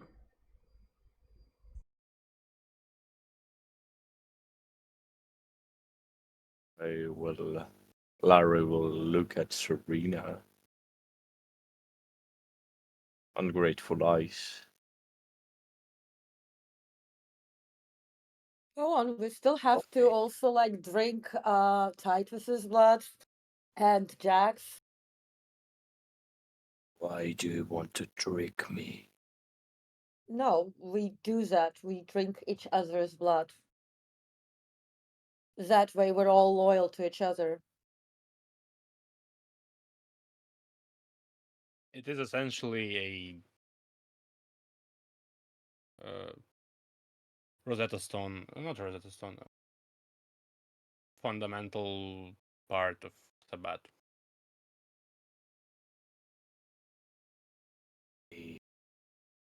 I don't believe that Well, I you are heard. drinking them separately.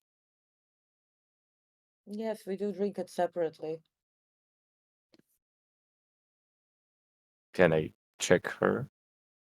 Why you online. wouldn't if you didn't know what Sabbat is, you wouldn't know how Walder is done. Yeah, but he can Walder check is if sitting on his. he can at least Ah. check if he thinks you're bullshitting. Oh, So, okay, go ahead. Yep. So does my thingy apply? I forgot how to. How is it called? Let me check. Hold on, because I have to have the. Yeah. Let's see if your thingy applies. So this is for perception and empathy, and yes, your specialty does apply. So just one more die. Yep. Mm-hmm. Okay. And Serena, if you are lying, if you are Yep, I am. bullshitting, lying am. through your Bullshitting teeth, way if too hard. yes, then you need to roll manipulation subterfuge to hide your I know. intentions. I'm also spending a willpower. Okay. 1, 2, 3, 4, 5. 4, 5 successes. Okay. So Larry, you examine Serena's reactions as she says this. And while there's nothing really to make you believe her, there's also nothing that indicates that she's lying.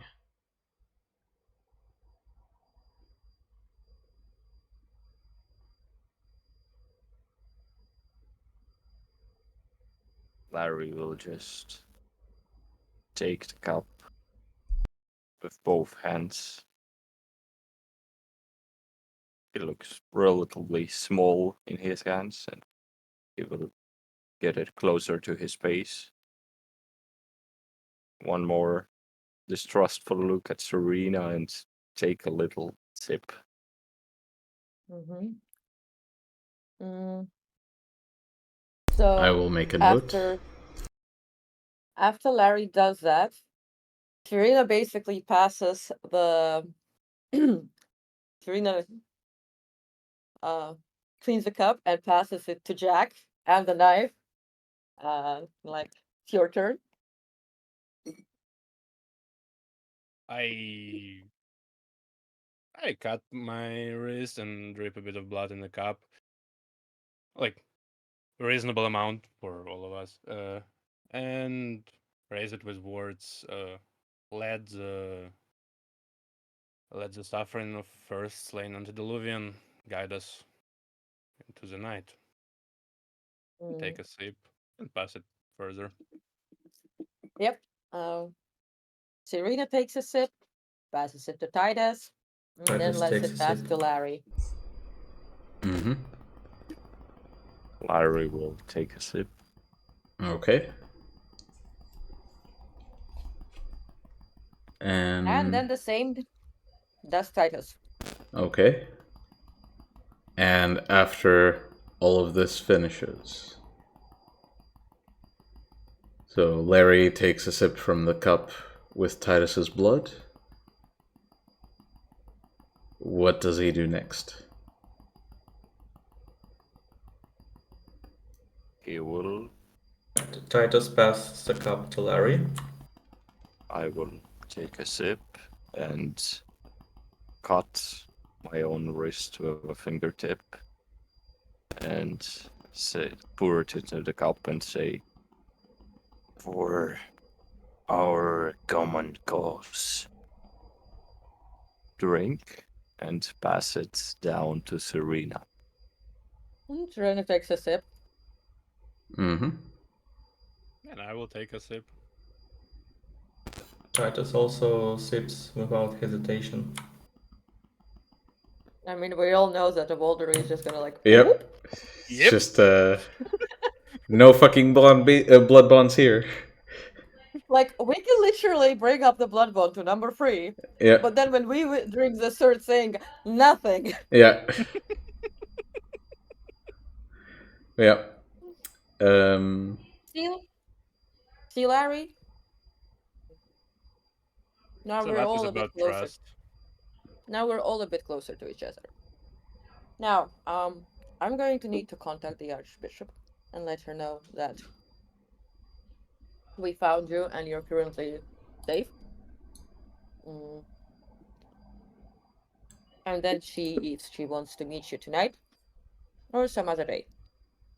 Don't forget, Mm. we still have Amanda. Yes, I Even remember saying her. this name is kind of cringe. I mean, I never told you it was the real name, but yeah. Serena basically sends a message to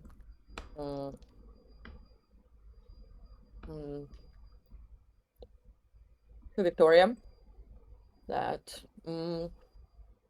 got the property, and the property is in quotes.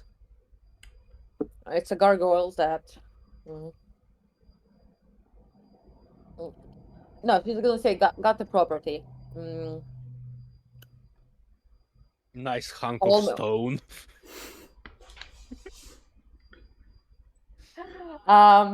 She's going to say, call me when you're available. She's going to wait for a bit, but if Victoria doesn't call, she might have other things to do. She's going to, well, until the Archbishop calls me back, let's go and deal with Amanda. All right. Yes. Well, where were you keeping her?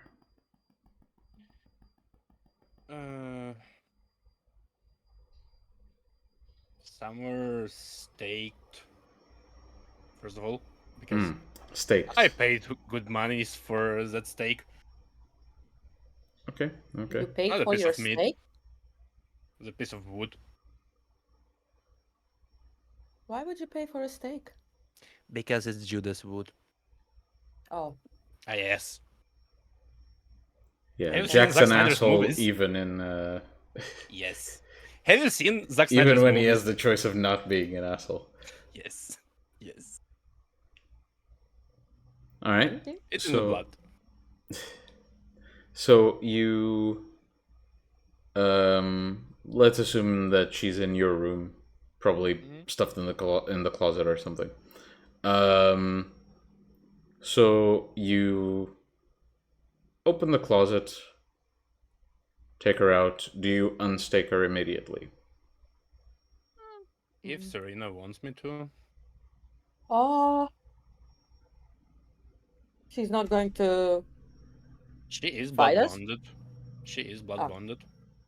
But All right, I'm well not sure. then. You still can break the blood bond, and I'm not sure if she has any vinculi active. So Well, tie her up with chair first. Take the stake out only, like just enough for her to be conscious, let's say. And then we can question her. So you will be asking her questions about her role with Mariposa, etc. And I'll attempt to peer into her mind as we're doing that. And I'll see what I gain from it. Afterwards, if necessary, I might use another power on her, but let's go with this for now. All right. So. Also, be right back. I need to grab the charger. My laptop's about to die. All right. Yeah, meanwhile, Titus will have to come up with some way to restrain a Cainite with possible ties to heaven potence. Have any idea?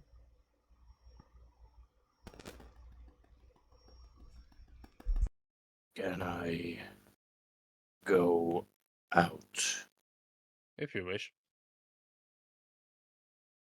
Yes. Probably don't go out of the building. But you don't have to You don't have to watch out the whole interrogation. Of course. And Larry will go out on the porch. The fuck you do? You're not there. I Alright. really hope that Larry went out to the porch and is pretending to be a gargoyle on the porch. Yes. Just the owner of Just the house at bought you. something Out really, of the really fucking fucking blue, the expensive. house got 200 fucking kilos gargoyle. I am just a statue with some cloth around, wrapped around my body. Like, it's a private sector. People's in I wars. mean, yeah. I mean, when Larry says if he wants to go out, Serena says to him, if you want to go out, then outside? She Yes. asked Larry. Oh, then he thinks about, so the backyard has like a patio beneath a balcony. You're relatively unseen there, but try not to be too, I'd say, Active. noticeable, and don't move, pretend to be a statue. I will not move. I mean, eventually we can teach you how to hide ourselves like we did. And then you can enjoy outside a bit more. Until then, he's gonna pull fucking drugs from Guardians of the Galaxy. His art of stealth is not fucking moving. Then Larry will go out. Alright. To what extent are you going to be out? Oh, just discreetly on the in the most safe spot I can. Sorry, just one at the fresh air. just one detail. Serena, would you mind having your camera on? It's not showing anything, but turn it on. Pelesi.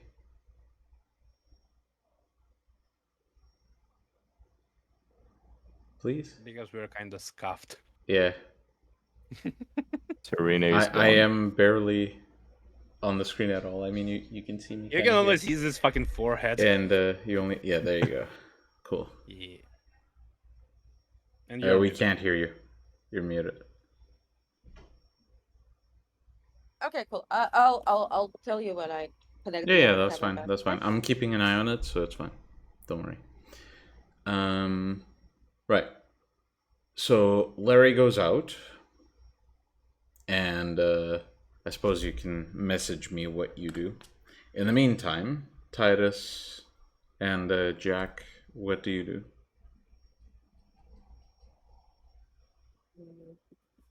Well, Serena is still here, so she waits for Jack and Titus to tie up the woman. If she has buttons, it will be of little use. So, I guess sure. I can. Well, that's why we keep the stake. Just almost almost there. We're all helping with Amanda. All right. Yeah. So you're making sure she's restrained before you unstake her. Oh yeah. Okay, good.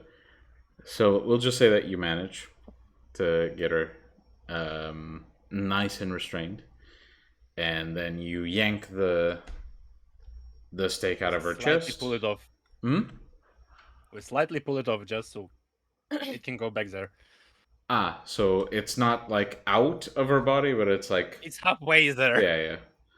Well, you slowly start pulling it out, and at some point, you sort of see some reaction start to appear in her face. And after the stake comes out enough, you just hear her go, "Ow! Ah!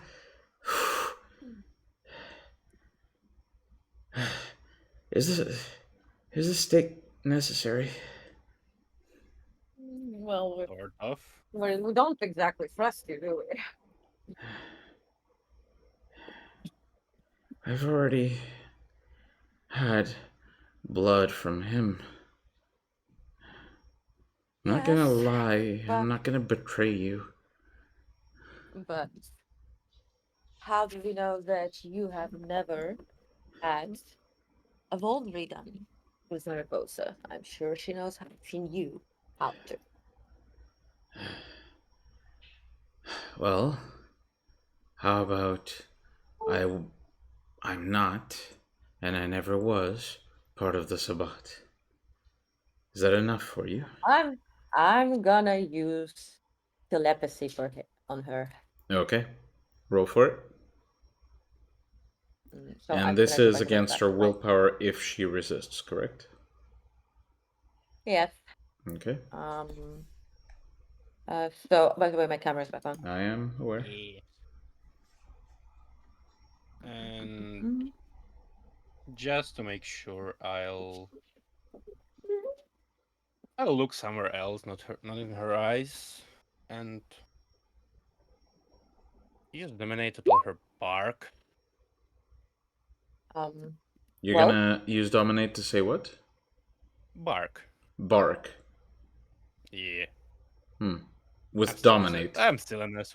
Yeah, because if she's blood bonded to me, Yeah. I don't need eye contact. Yeah. So first things first.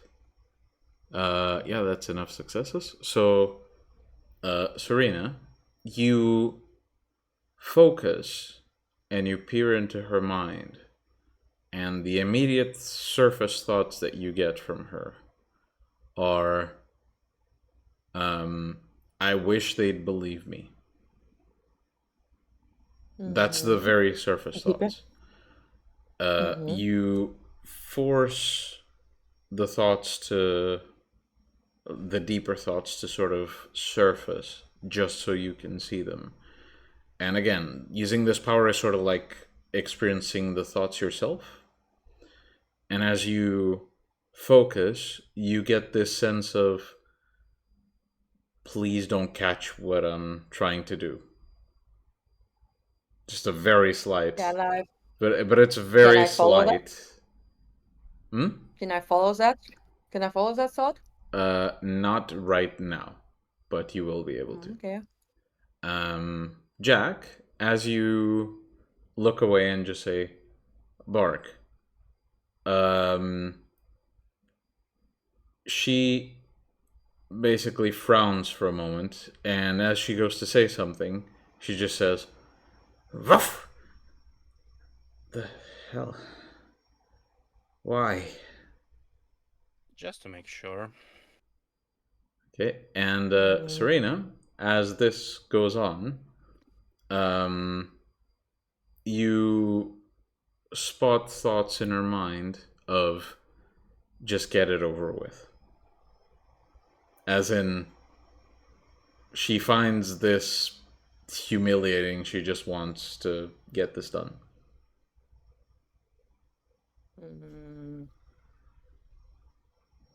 I'm still interested in the please don't catch what I'm doing part. Mm-hmm. So I'm going to ask her next. So, how did you meet Mariposa?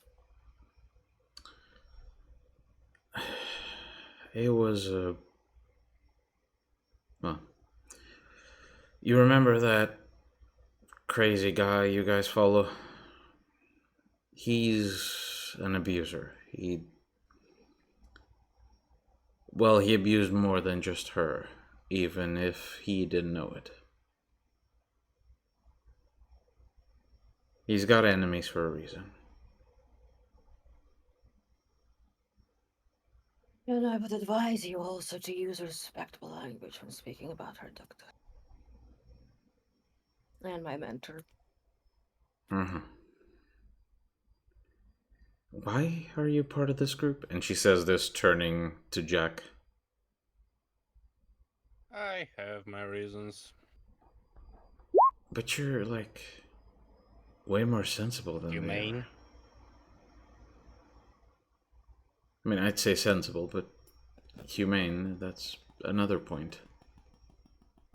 I have rolled my telepathy for the Okay. current bit. Our goals align.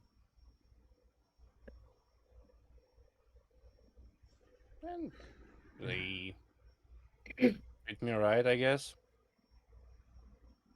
I mean, I would assume kind of hard for you to see these people as anything else than a means to an end, right? It's gotta be. Not exactly. Look, You are awfully disrespectful for someone whose fate I decide. look. Whatever you guys want, I can probably provide you leads to some of the really good stuff in town. I mean, you saw how much influence Mariposa had. I'm sure I can provide you guys something you want.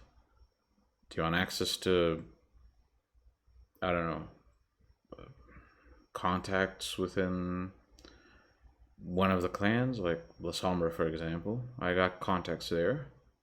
You want knowledge? I got a whole fucking library I can access. What do you want? So, thoughts. I want her thoughts. Yeah.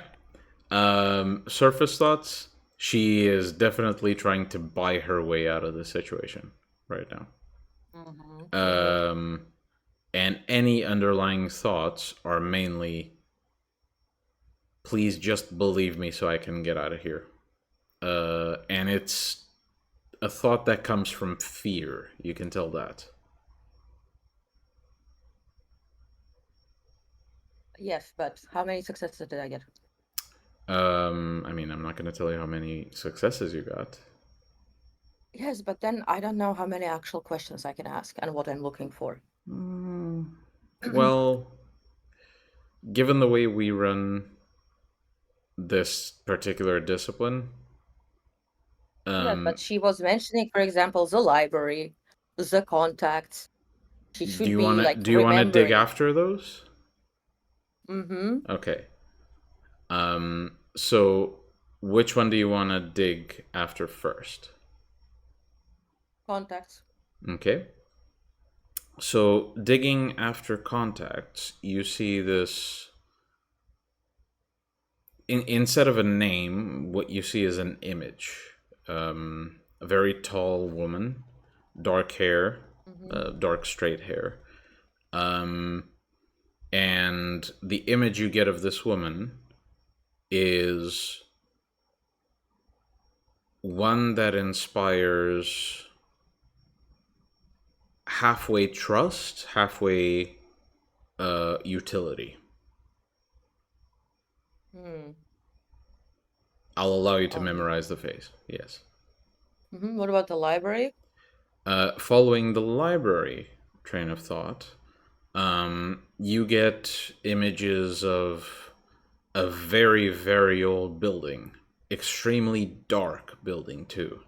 It's almost like, well, obviously it's nighttime outside. It's gotta be, right? Because with this amount of light, it has to be. And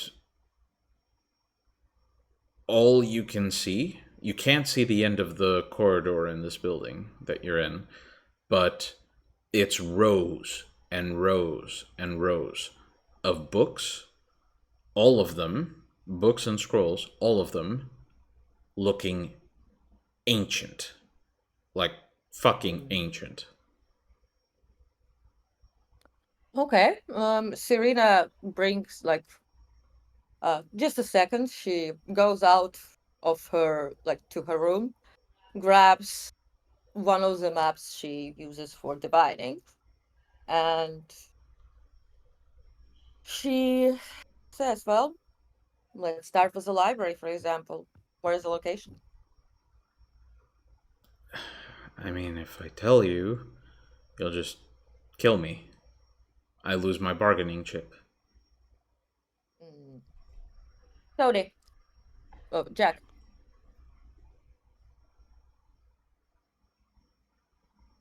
I guess you still have some cards up your sleeve. Let's say quid pro quo. Sounds fair to me. What do you suggest? You tell us where the library is, and let's say Court of Night or Court of Blood, pardon me, wouldn't know about your transgressions with Mariposa. Look, they weren't transgressions. Believe it or not, I was actually there to spy on her. Lepsy. By whose command? I got a contact. Someone, he didn't give his name. Tall guy. Well, tall-ish. Taller than me, but that's not saying much. Right. So, I don't think you got any successes, Serena. You didn't fail, so that's something, but you didn't get any successes either. This guy, he's blonde, cryptic type. He tends to sort of say things he doesn't quite mean, if that makes sense. Was he of the clan? Hmm? Was he of my clan? No. I mean, I Excellent. don't think so. Look, the bottom line is, if I had managed this guy would owe me a favor. That kind of stopped being an advantage, so now I don't have any bargaining chips apart from that library, which I still have access to. You guys, on the other hand, won't have access to it, because only I know how to get there. And it's not something I can teach.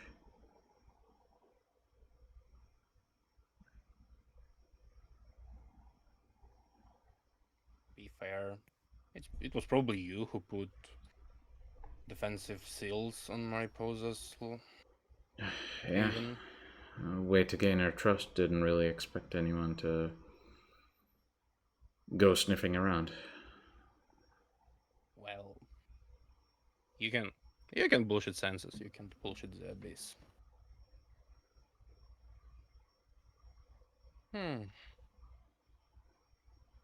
Mariposa's contacts in the Camarilla. I was told she has a lot of blackmail on a lot of different people. I mean, What to say the blackmail? least. So start naming names. You Alright. say you're loyal.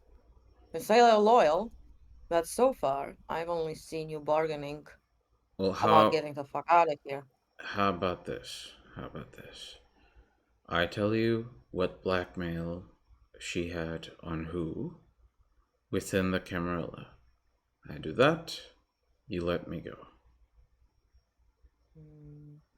And if we keep in contact, I can provide you some information about other things. I can provide you with texts and scrolls that you probably can't get any copies of right now from anywhere else. Another role, because she's like saying that, oh, she's gonna get out and she's gonna keep in contact or something. I don't trust her. And, This is for... well, like, basically, I'm now scanning her mind again. Okay, so you're reading her mind. You're not trying to Yeah. see if she's bullshitting, you're just reading what she's Oh, thinking. absolutely I no. would try to see if she's bullshitting because it's Okay. the only fucking way. Okay, well, Perception, empathy. yes. Careful applies. I believe one of yours does, yes. It's only careful for perception. Empathy is fucking one. Oh. Careful. I suppose it could. That's not usually how I use it, but I'll allow it in this context. Okay. So you roll that. In the meantime, Serena, you start peering into her mind again. And surface thoughts are what you'd expect. She just wants to survive this. She basically sees her options dwindling, and she really, really doesn't want to fucking die here. Especially, and this is something you kind of gather, knowing the reputation for a serial Diablerist in this pack. She really, really does not want to fucking die.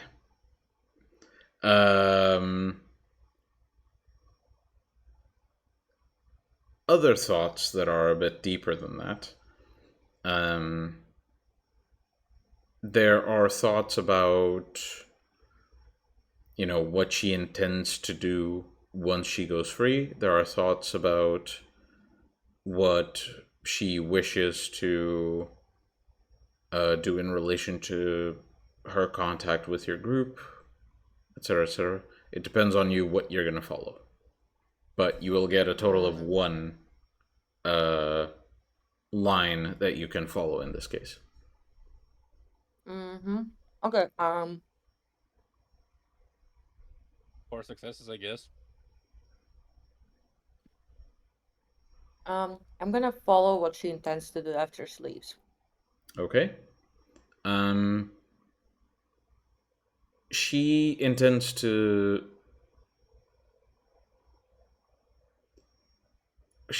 perform a ritual of some kind. You can't tell what that ritual is, however. All of the thoughts seem very unfamiliar to you. As for you, Jack, watching her explain this, you kind of get the sense that if she was lying, she'd be looking around a bit more, trying to find out some way to take advantage of this time that she's creating. You don't see any of those signs. Her gaze is almost fixed to either of you at any given moment, which probably means she's desperately trying to convince you. As for the veracity of what she's saying, you don't really see any signs of her trying to deceive you, per se.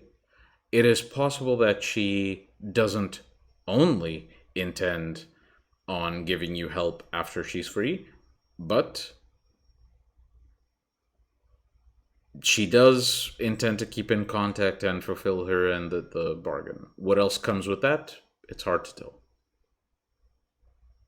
How do you plan to keep contact? I don't know. I mean, you guys got phones, right? That too. And blood bond is a strong feeling. Yes, it is.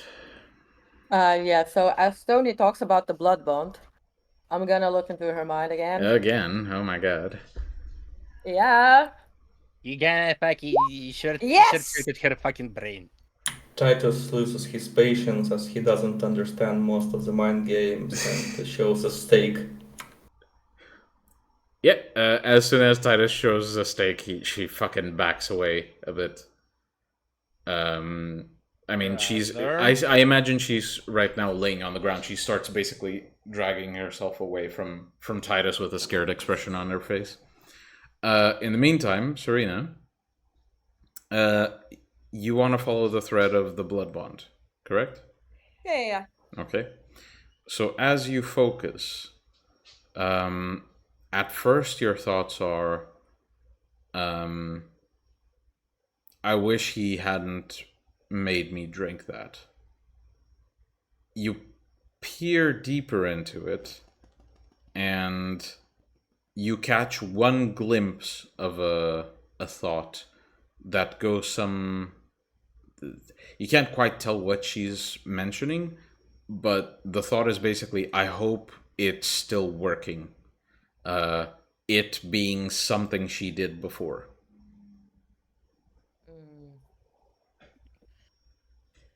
Serena was back. Well, maybe actually Titus should have a better chat with her. After all, we all know of many different ways of counteracting the blood bond. Oh yes. After or later, resisting it long enough to undo it.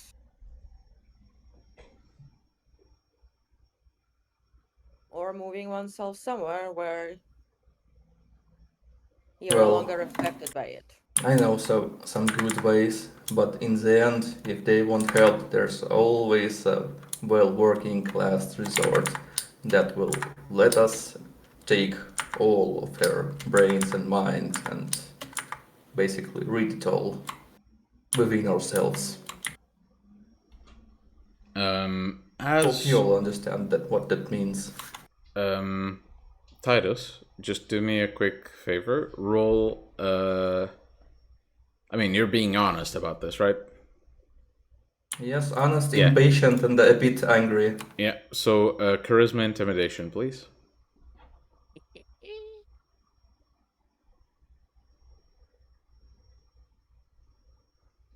All right. I'm using also one willpower. Okay.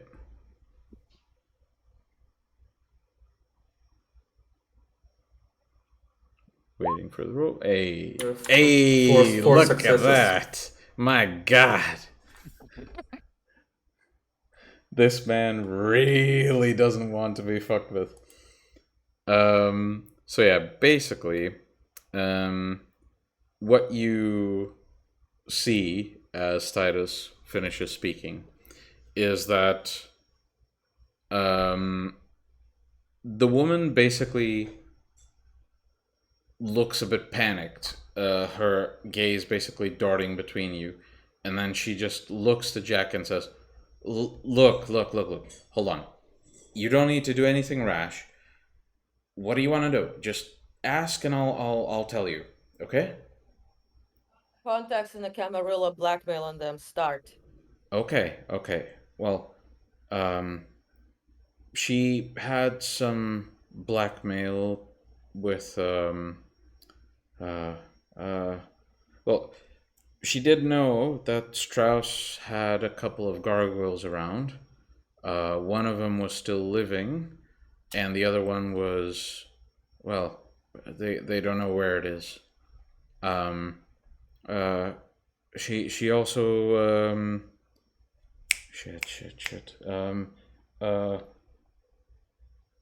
she definitely knows one of the Primogen is currently trying to take the throne by way of majority vote, but, well, I don't know who exactly that is.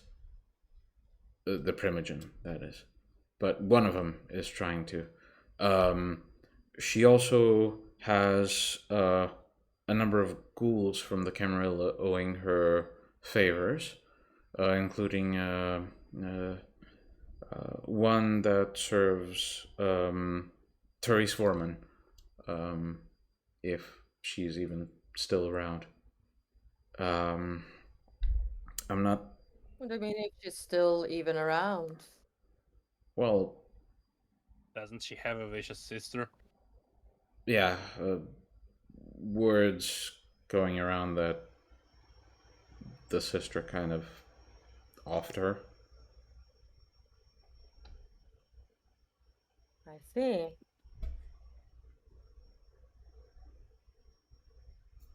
And what did Mariposa know about the sisters? No, one of them was aligned with Camarilla, the other one with the Anarchs. They. I'm gonna look through her mind because I kind of like really doubt that Mariposa didn't know that Therese and Jeanette are one and the same. Mm-hmm. You know? Do I have at least one success? For some reason it didn't update. Why? There you go.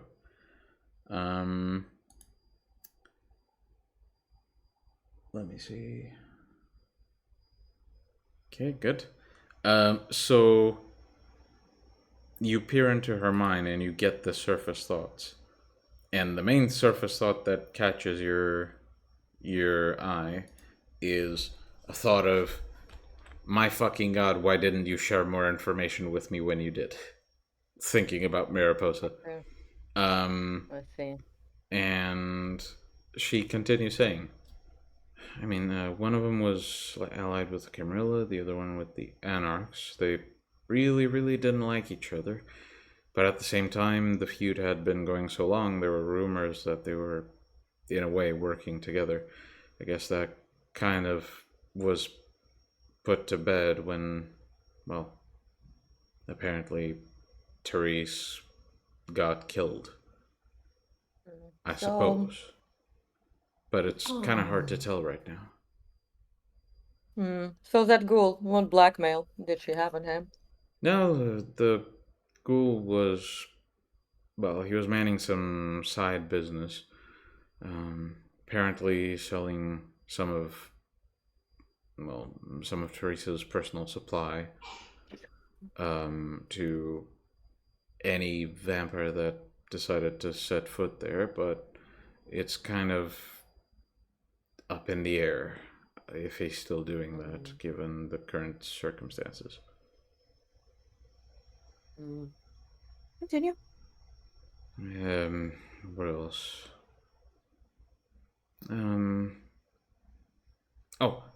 She does know. Well, did she did know that there is an agent within the Camarilla who is a spy for the Sabbat, and another one who is a spy for the Anarchs, and they were both in her pocket. So she was basically getting all the information those two were digging up. Who were those spies? Well, there was one. I don't remember his name, but I do know that he's Gangrel, and he was inducted about 2 decades back, I believe, by one of their top dogs. What was the guy's name? There's this. Do you know anyone by the name of Kosh? That's the one. Yes, that's the one. He inducted this agent in. And So- that's a spy for Sabbat? Yeah, Anarchs? Sabbat. So as in this is a person who spies on a Sabbat, or it's a Sabbat person spying on Kosh? It's a Sabbat person spying on Kosh. Well, not on Kosh And- specifically. Spying on political movements within the Camarilla. And the Anarch spy? The Anarch spy is Toreador. Originally, he was a victim of some Sabbat maniac. Made friends with some powerful Toreador, I suppose, from the Anarchs, and well, decided to pay back the favor by becoming a spy. So decided to pay back the favor by spying on the Camarilla? Yeah, essentially. At least that's what I think. This Okay. Mariposa wasn't exactly super open about all of this stuff. Okay. Right then. Did she have in people in the Sabbat? Probably. She had people everywhere.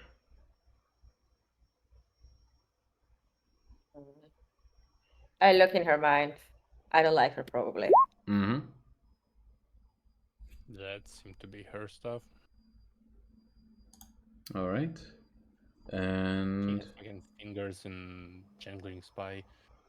yeah, the surface thoughts are you basically get images of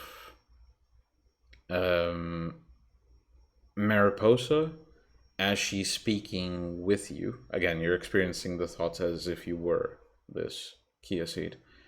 And you see essentially Mariposa interacting with you, and at some point you remember asking about Sabbat, and you just see flashes of Mariposa grabbing you by the neck and throwing you against the wall, and then the flashes end. Okay. Right then. And what about the Anarchs? What about the Anarchs? What do Blackmail you she know of had them? on them? Mm-hmm. Well, she was the one who put the Nosferatu in contact with the owner of Vesuvius, got all that marketing done, essentially. But the Nosferatu was the owner of Vesuvius in contact. Yeah, I mean, the club became popular because they got really good marketing. They got other clubs to be suppressed, at least online, which basically meant that Vesuvius was the only, well, at least the primary result for any searches when it came to that type of stuff. They apparently also helped with some drama back in the day. She also had blackmail on one particular Nosferatu, guy by the name of what was it? Oscar, Oswald, something like that. Apparently he was an anarch who defected. And before that, he had been with the Camarilla, and before that, he was with the Anarchs again. All of that history was basically the blackmail.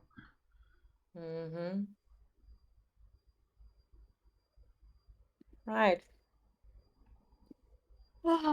Now, do you remember Mariposa saying such a thing that there were traitors in the leadership of the Sabbat? I mean, You know, the night that we met. she constantly bragged Before about it. bragged Well, about it. bragged. More made it very clear that if I were to join one of the sects for safety, I would still end up in her crosshairs. Wait, in her crosshairs? Well, yes. Oh. She wanted to keep me under her thumb to some extent. Oh. Did she say anything else about another conspiracy? Not that I know of. Right, did she ever speak of Ruark? Huh. Why would you be asking about him?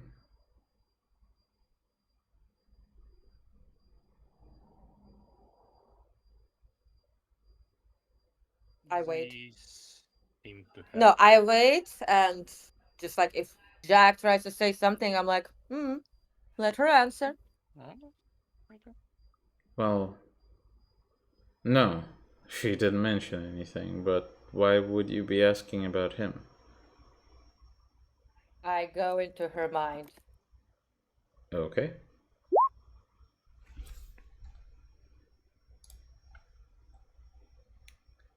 All right.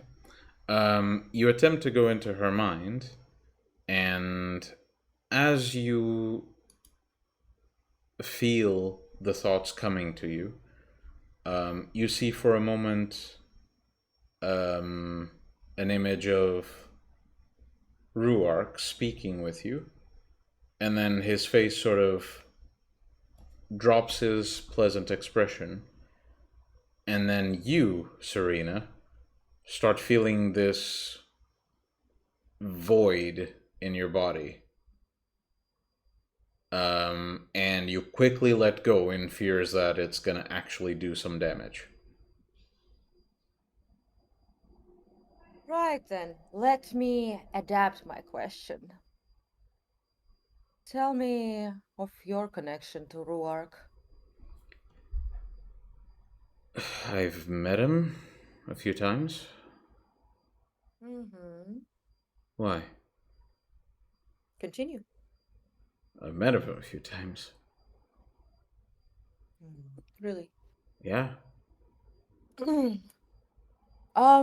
What did I get the sense of what she was feeling in that memory? Oddly enough, the feelings were exactly the same as yours. What? Whatever you were feeling at the time, that's what you felt. Hey you, stop beating around the bush. Why did you meet Zruark? What was the purpose of those meetings? She looks to you, Titus, and she says, "Well, first of all, I'm not answering your questions yet.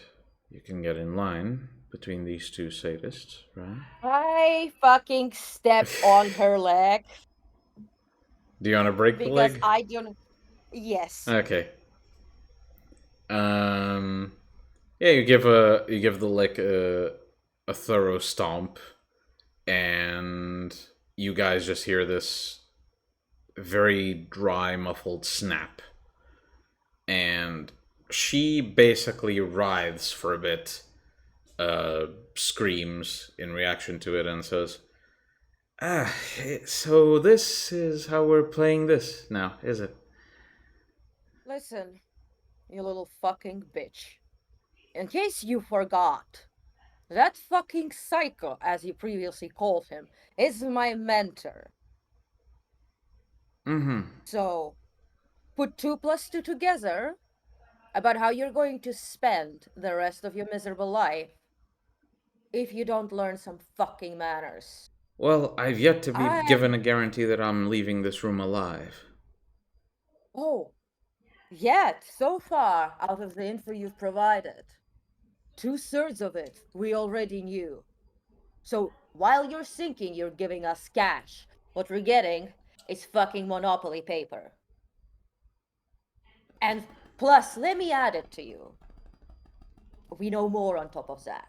So you better actually start answering what we ask without your fucking sass. Or else you're not only not being given any guarantees about walking out of here, you're going to be stuck in a very painful place, and I'm sure Jack here wouldn't mind what happened to his fucking thrall. And I do need to let out some steam. I'm sure I can get really creative with your... And Iris touches one of her legs and was like, with your body. I wonder how long will it take me to break you?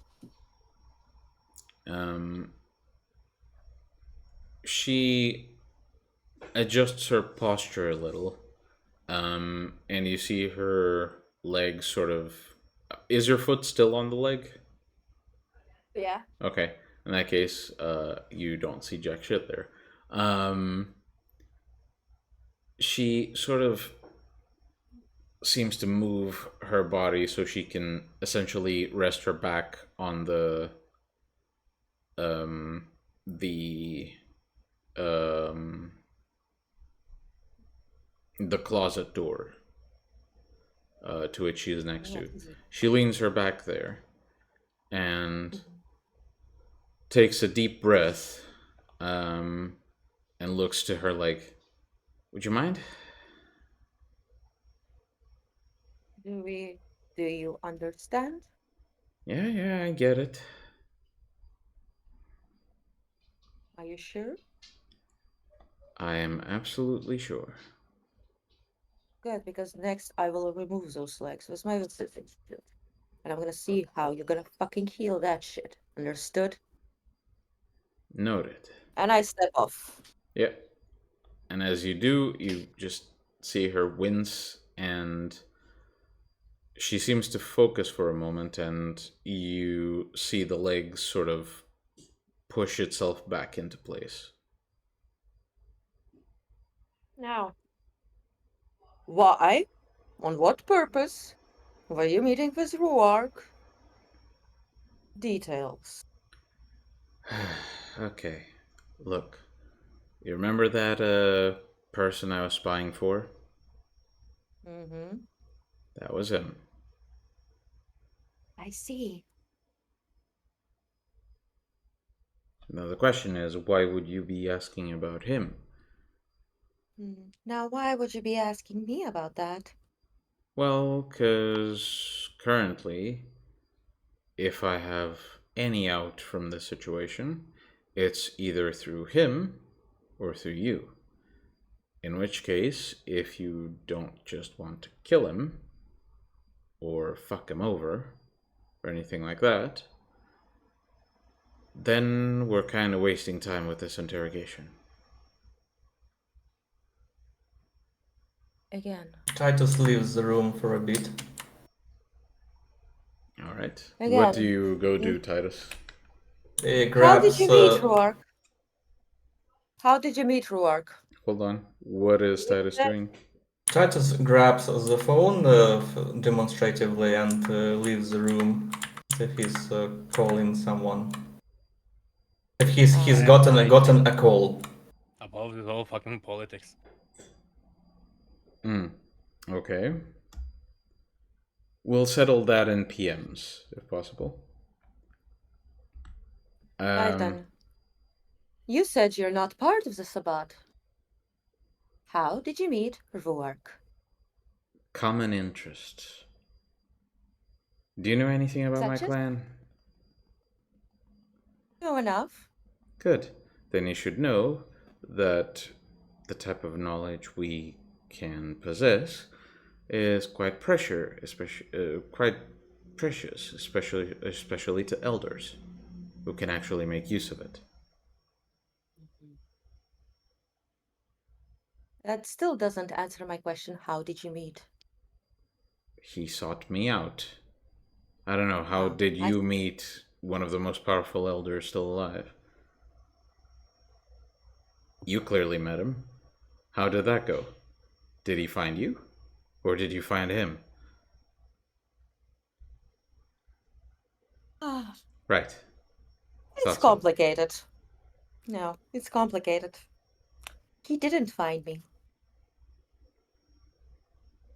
He was introduced. Now. So, you were spying on Mariposa for him? What did he ask you to report to him?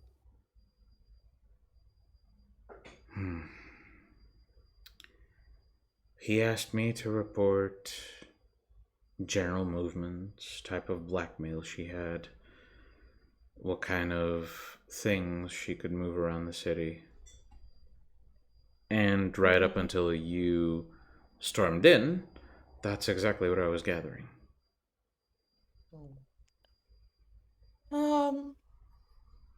So, what were you meant to bring to him, what you didn't share with us?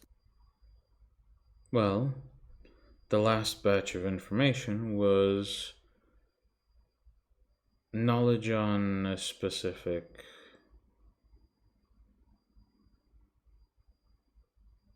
package, we can call it. Package. Yeah, package. What's in the package? Beats me. It's a container. Being transported on a freighter, went missing. And apparently Mariposa is the reason why it went missing. And what did she do? Did you find out? Well, I found out that she was responsible.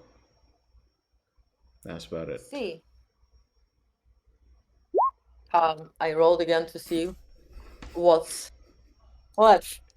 Did you honestly think it's gonna go any different way once I have telepathy?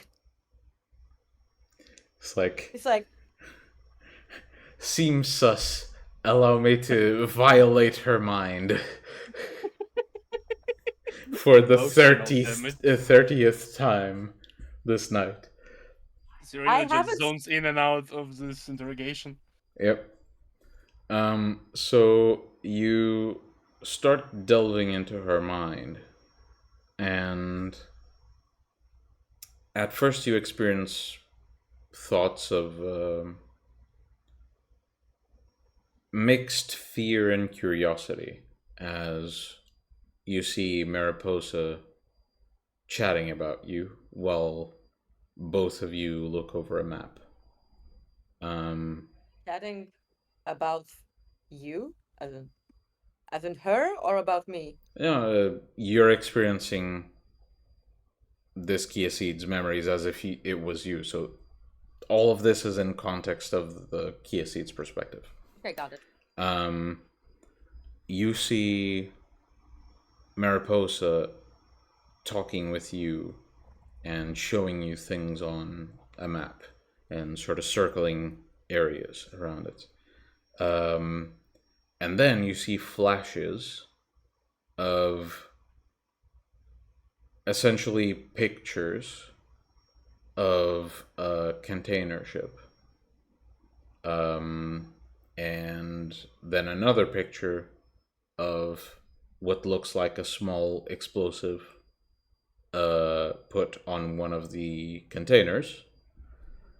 And then another picture taken from afar of lots of small explosives spread all around the containers in the ship, except for one, which is currently in the picture, sort of pushed aside and being moved with a crane. And those are the images you get. Mm-hmm.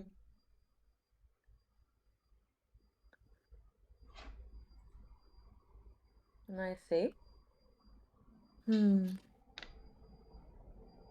By the way, you knew of Ruark's alignments, didn't you? What do you mean? Of his sect? Of his sect? No? I mean, kind of hard not to if you figure out who he is. There aren't all that many elders that decided to leave the Camarilla and become one of the most sought after bishops in the world, right? So his reputation kind of precedes him. So Serena just looks like a bit disappointed at her reply. I see. Now, what about his child, Kian? He was in a No fuck all about tower. him. I mean, I know he was in the counties, and that he, for some time, was a pain in everyone's ass, but that's about it. I see his reputation precedes him even there. Okay. But what do you know Right. about this elder?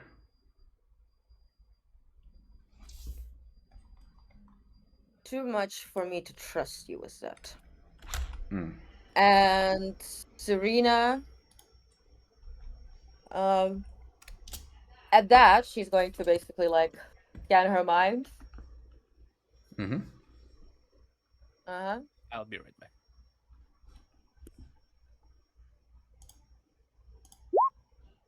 That's a no. Computer says no. Computer says no. Well, and then basically she's going to, well, I'd say, I'm sorry, but I'm not really, so that would be lying. And we're trying to build a trustful relationship, so I'm gonna have to go to sleep for a bit. And she slams the steak back in.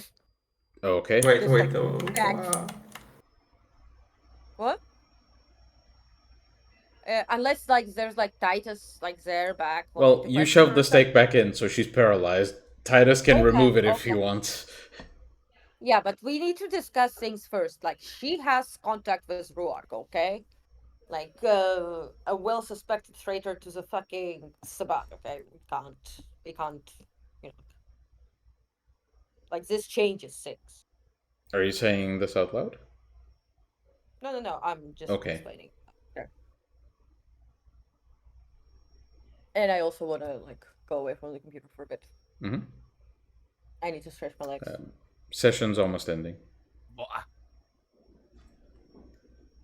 Is that a jug? Yep. It's far off.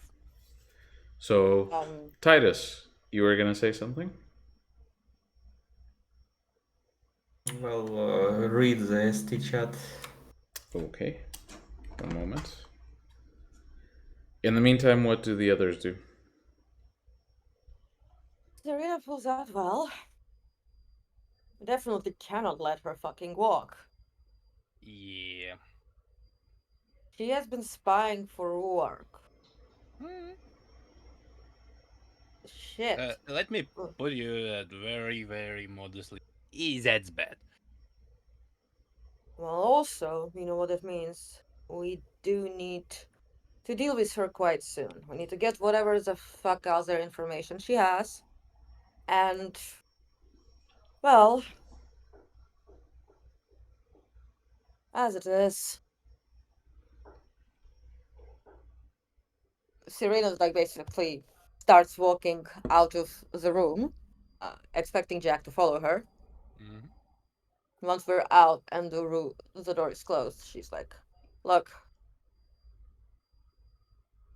even considering that, like, I'm not, on one hand, we could try to get her to serve us and spy on If you're Ruark for us. 100% sure she's I'm not. not bonded to I'm me not. exclusively. Yep. Well, here's the thing. Whatever she was, I was reading her mind as we were chatting every now and then, and she's hoping that something is still going to be working somewhere. That some ritual is still going to do something. And this was regarding the blood. Like every time she was talking about leaving here, like about she was trying to convince us. If we So leave her, she'll eventually set work on your tail. it's not only about like work is a bishop in Sabbat. He'll be able to set on our tail anyway. It's not about that. It's about Ruark also knowing how much we know, or something like that, Yep. right? But also her clan and his connection to him. Also, she was speaking about her La Zombra clan contact. She was actually imagining a completely different person. Can you describe them? I repeat the descriptions that Miguel gave me about the tall, long, straight hair, etc. Does it sound familiar? Miguel? Well, it does sound, if you had to guess, out of her contacts regarding, La Sombra. Could I This, put this thought into his mind? Like you share it? could, if it's voluntary, it doesn't even require a rule, but it's also not the healthiest thing because frequent use of mental disciplines like this can have its toll. So it depends entirely on Jack. Last time was like a few weeks ago when she put some images of cars and Kosh and his bitches. I can probably handle I could one share. guy. Yeah, I can. Yeah. So I basically show him the image of what I saw in her mind. Okay. Well, the image is very clearly Liliana. What?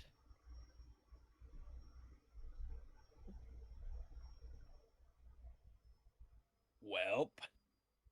Well, you look I do seem to surprised. know that person. Oh, really? Who is it? Oh, really? Matter of fact, I also requested her assistance with a sword. Not the sword of Cain, the sword of Huntress. If you remember. Your sire. Yes, So your sire is her contact in a clan. I guess. I think we're going to need to think about this. Keep her safe, because not only does it mean that Liliana could show up and want her, but She it will also means that eventually, because I asked for help with the sword. yes, but you asked for help when we were living in the hospital. We don't anymore, do we? Yep. So there we go. Either way, Ruark is also an issue, so I'm gonna have to finish this soon. But I don't think she can walk after this. By the way, your sire, is she with a Sabbat? Should be. She is. I wasn't travelhead, if you mean that. My life was properly ruined. Let's see. Well, what left from a veteran was ruined. We're going to have to. I'm going to have to think on this about what other questions I'm gonna have to ask. I think I also know what her emotions were towards Liliana, and so we can see what exactly I can force her to relive some of those memories, and I can try to what the observe them. emotions were. Can you Tell remind me, me. Miguel? The emotions towards Liliana. Liliana. I believe it was a mix of fear and trust, or A mix of fear and trust. yeah, fear, That trust, sounds familiar. curiosity, all of that. Yeah, That fear, sounds way too trust, familiar. curiosity. Okay, well, I mean, we're going to have to see how it goes. Oh yeah. I'll I'm feeling a bit tired. I've spent quite a lot on scanning her mind, and I still need to As attend to you're Cecil before. speaking, glancing to the side, you sort of look out the window to the garden, and you just see Larry, blissfully unaware of the events inside the house, just with a very sort of as content of an expression as you can expect in a gargoyle, just with a very gentle motion of his hand, holding a crow that just perched on his finger. And the juxtaposition of this huge stone monster, dealing with a crow that is clearly not afraid of him at all, is kind of a weird interaction that Yeah, you rarely see. I just go to the just I look at it and then just go to the window, like quickly, just like checking if anyone has noticed him. God damn it, Larry. He's currently in the garden, so there's no, he's not out in public exactly. Okay. And I remember that this garden was very fucking private, so that It is. because it's However, as you approach the window, the crow sort of glances at you, and as soon as it does, it flies off. And all the birds that are still hanging around, they all fly off as soon as you approach the window. me being like rude. Larry turns just- around a little bit sad and looks at Serena. Serena waves from the window. A nod. Okay, I just basically come back to Titus and them all, and I'm like, well, so she knows Ruark, and we need to like figure out what some other questions to ask her based on that. But today, I don't think it would be wise for me to delve so much into another mind, as I still have to attend to Cecil, and that's also going to be off the mind. Well, aiding she's him. still staked, right? Yeah, I staked her. I assumed much as Don't I've heard your blame me on her, conversation. please. please. Thing is, I have a bluff in mind as I used to survive as a Cain. Well, Well, it. Do tell, brother. So the thing is that you may have to unstake her, keep questioning, then I'll be back and I will tell you that she's useless and I got the information from my informant and just let's.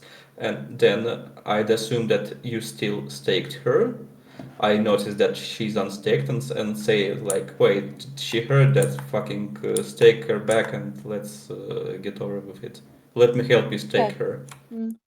Okay, well, we're still going to question her additionally. Not tonight. So let's do that next time we question her. Yeah, I guess. In the meanwhile, so first of all, there's a spy, a gangrel, in the Camarilla. Mm, we have, and there's also an anarch spy, a Toreador, in the Camarilla. Well, that's what we know. The goal from the Camarilla, the Teresa's Foreman School. Maybe it would be interesting to find out if he's still doing what he is and where he's at, because we know that Teresa and Jeanette are one and the same, so that ghoul is still around. And if he's still around and he still meets with our Canet, then it would be very good to take some pictures.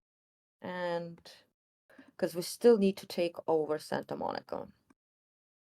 And well, a lot of that other info was, besides her contact with Ruark, was sorta so.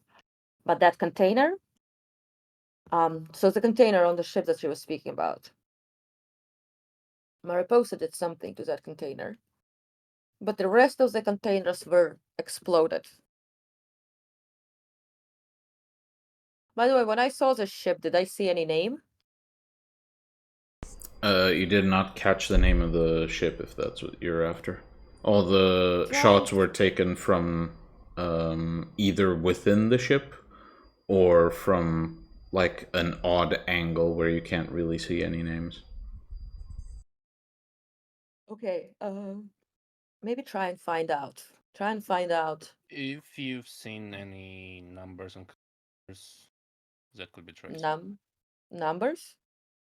Yeah, like number, like plates on a car.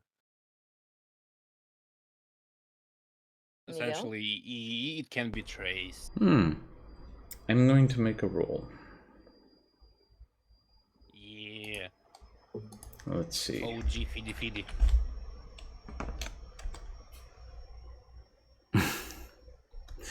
I'll just tell you I rolled a 1. Does that tell you enough?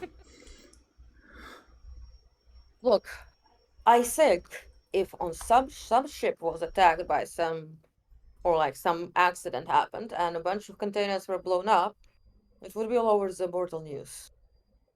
Sure. So try and find out about that container, because Mariposa did something with it and Ruark wanted it. I have a feeling something happened like that before. I guess I'll try to find the gangrel spy that spies on Kosh. It's also. I don't know. I don't think it would be good for you to find that person. Think Oh. about it. Well, I don't have really priorities for revenge. I think it's a bit petty. No. I do want to fuck It's over that Kosh. you are probably No, wanted by it's Camarilla and Kosh no, not wanted. Titus. That person is spying on the Camarilla for the Sabbat. Finding him and being in contact with him could put his position under attack. Now the Toreador Anarch spy.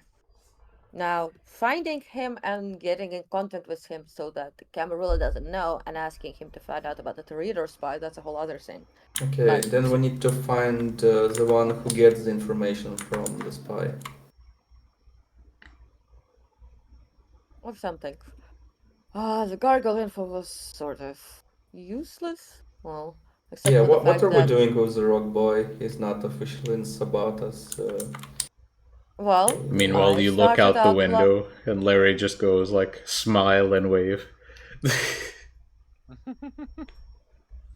Well, I started out bloodbound to Cecil, proved my worth, and then did a Voldery. But Cecil advised to bloodbound him, especially if Strauss is looking for him. So we'll do that. We'll do that fake Voldery for a couple nights. We won't get bloodbound, and subsequent Volderies will clear all of that out. I'm still waiting on the Archbishop to contact me. We're still going to have to refer to her and her decision. So far, he looks plenty motivated to take revenge on Strauss. And I'm sure sharing a bit of his own clan's history and Tremere connection, he could be quite well motivated to continue his mission against all the other Tremere. Anyway, that interrogation was tiring. If there is anything you need from me, because I'd like to No. go to my room now. Yeah. And I'll be taking my leave. Yes, I'm gonna go and call in Larry and provide him with a room to sleep. All right. So as you all, I assume, go to your rooms to rest for the day, I'm presuming that Jack takes the staked vampire and shoves her back in the closet. Yeah. And then all of you begin to prepare yourselves for the torpor that will take you. Serena is still going to spend whatever time she has with Cecil and Seneca Memoria, but we can do it for a downtime Yeah. action. But yes, as you all begin to rest for the night, you get this sort of this feeling as if something bad is going to happen soon. Serena draws her cards. No. Yes. You don't get to tell an oracle that you get the You'll odd do it in feeling something downtime bad. then, because we're closing off the session now. So, yeah, you all start to rest as this foreboding feeling sort of washes over you momentarily. And that will be our session for tonight. Thank you, everyone, for joining us here. It was very nice to have more than 3 viewers for once. And yeah, we shall Here's a return. puppy. Oh, wait, that's not the camera. Yeah. I thought it would be very good to have like the real star of the show, Malcolm. Ah, yes, of course. Hello. The Who is most so gorgeous is- dog. Yeah. But yes. And here's the other one, but she's so weirdly under the table, I can't get her out of here. Hello. But yes. Thank you, everyone, for joining us. And we will be back every Sunday with some role playing, though sessions with this particular group will happen every 2 weeks. Every intermittent session will be either downtimes or a surprise second group. So yes, thank you everyone for watching, and see you next week. Bye bye. It was fun. Bye. Yeah. Bye.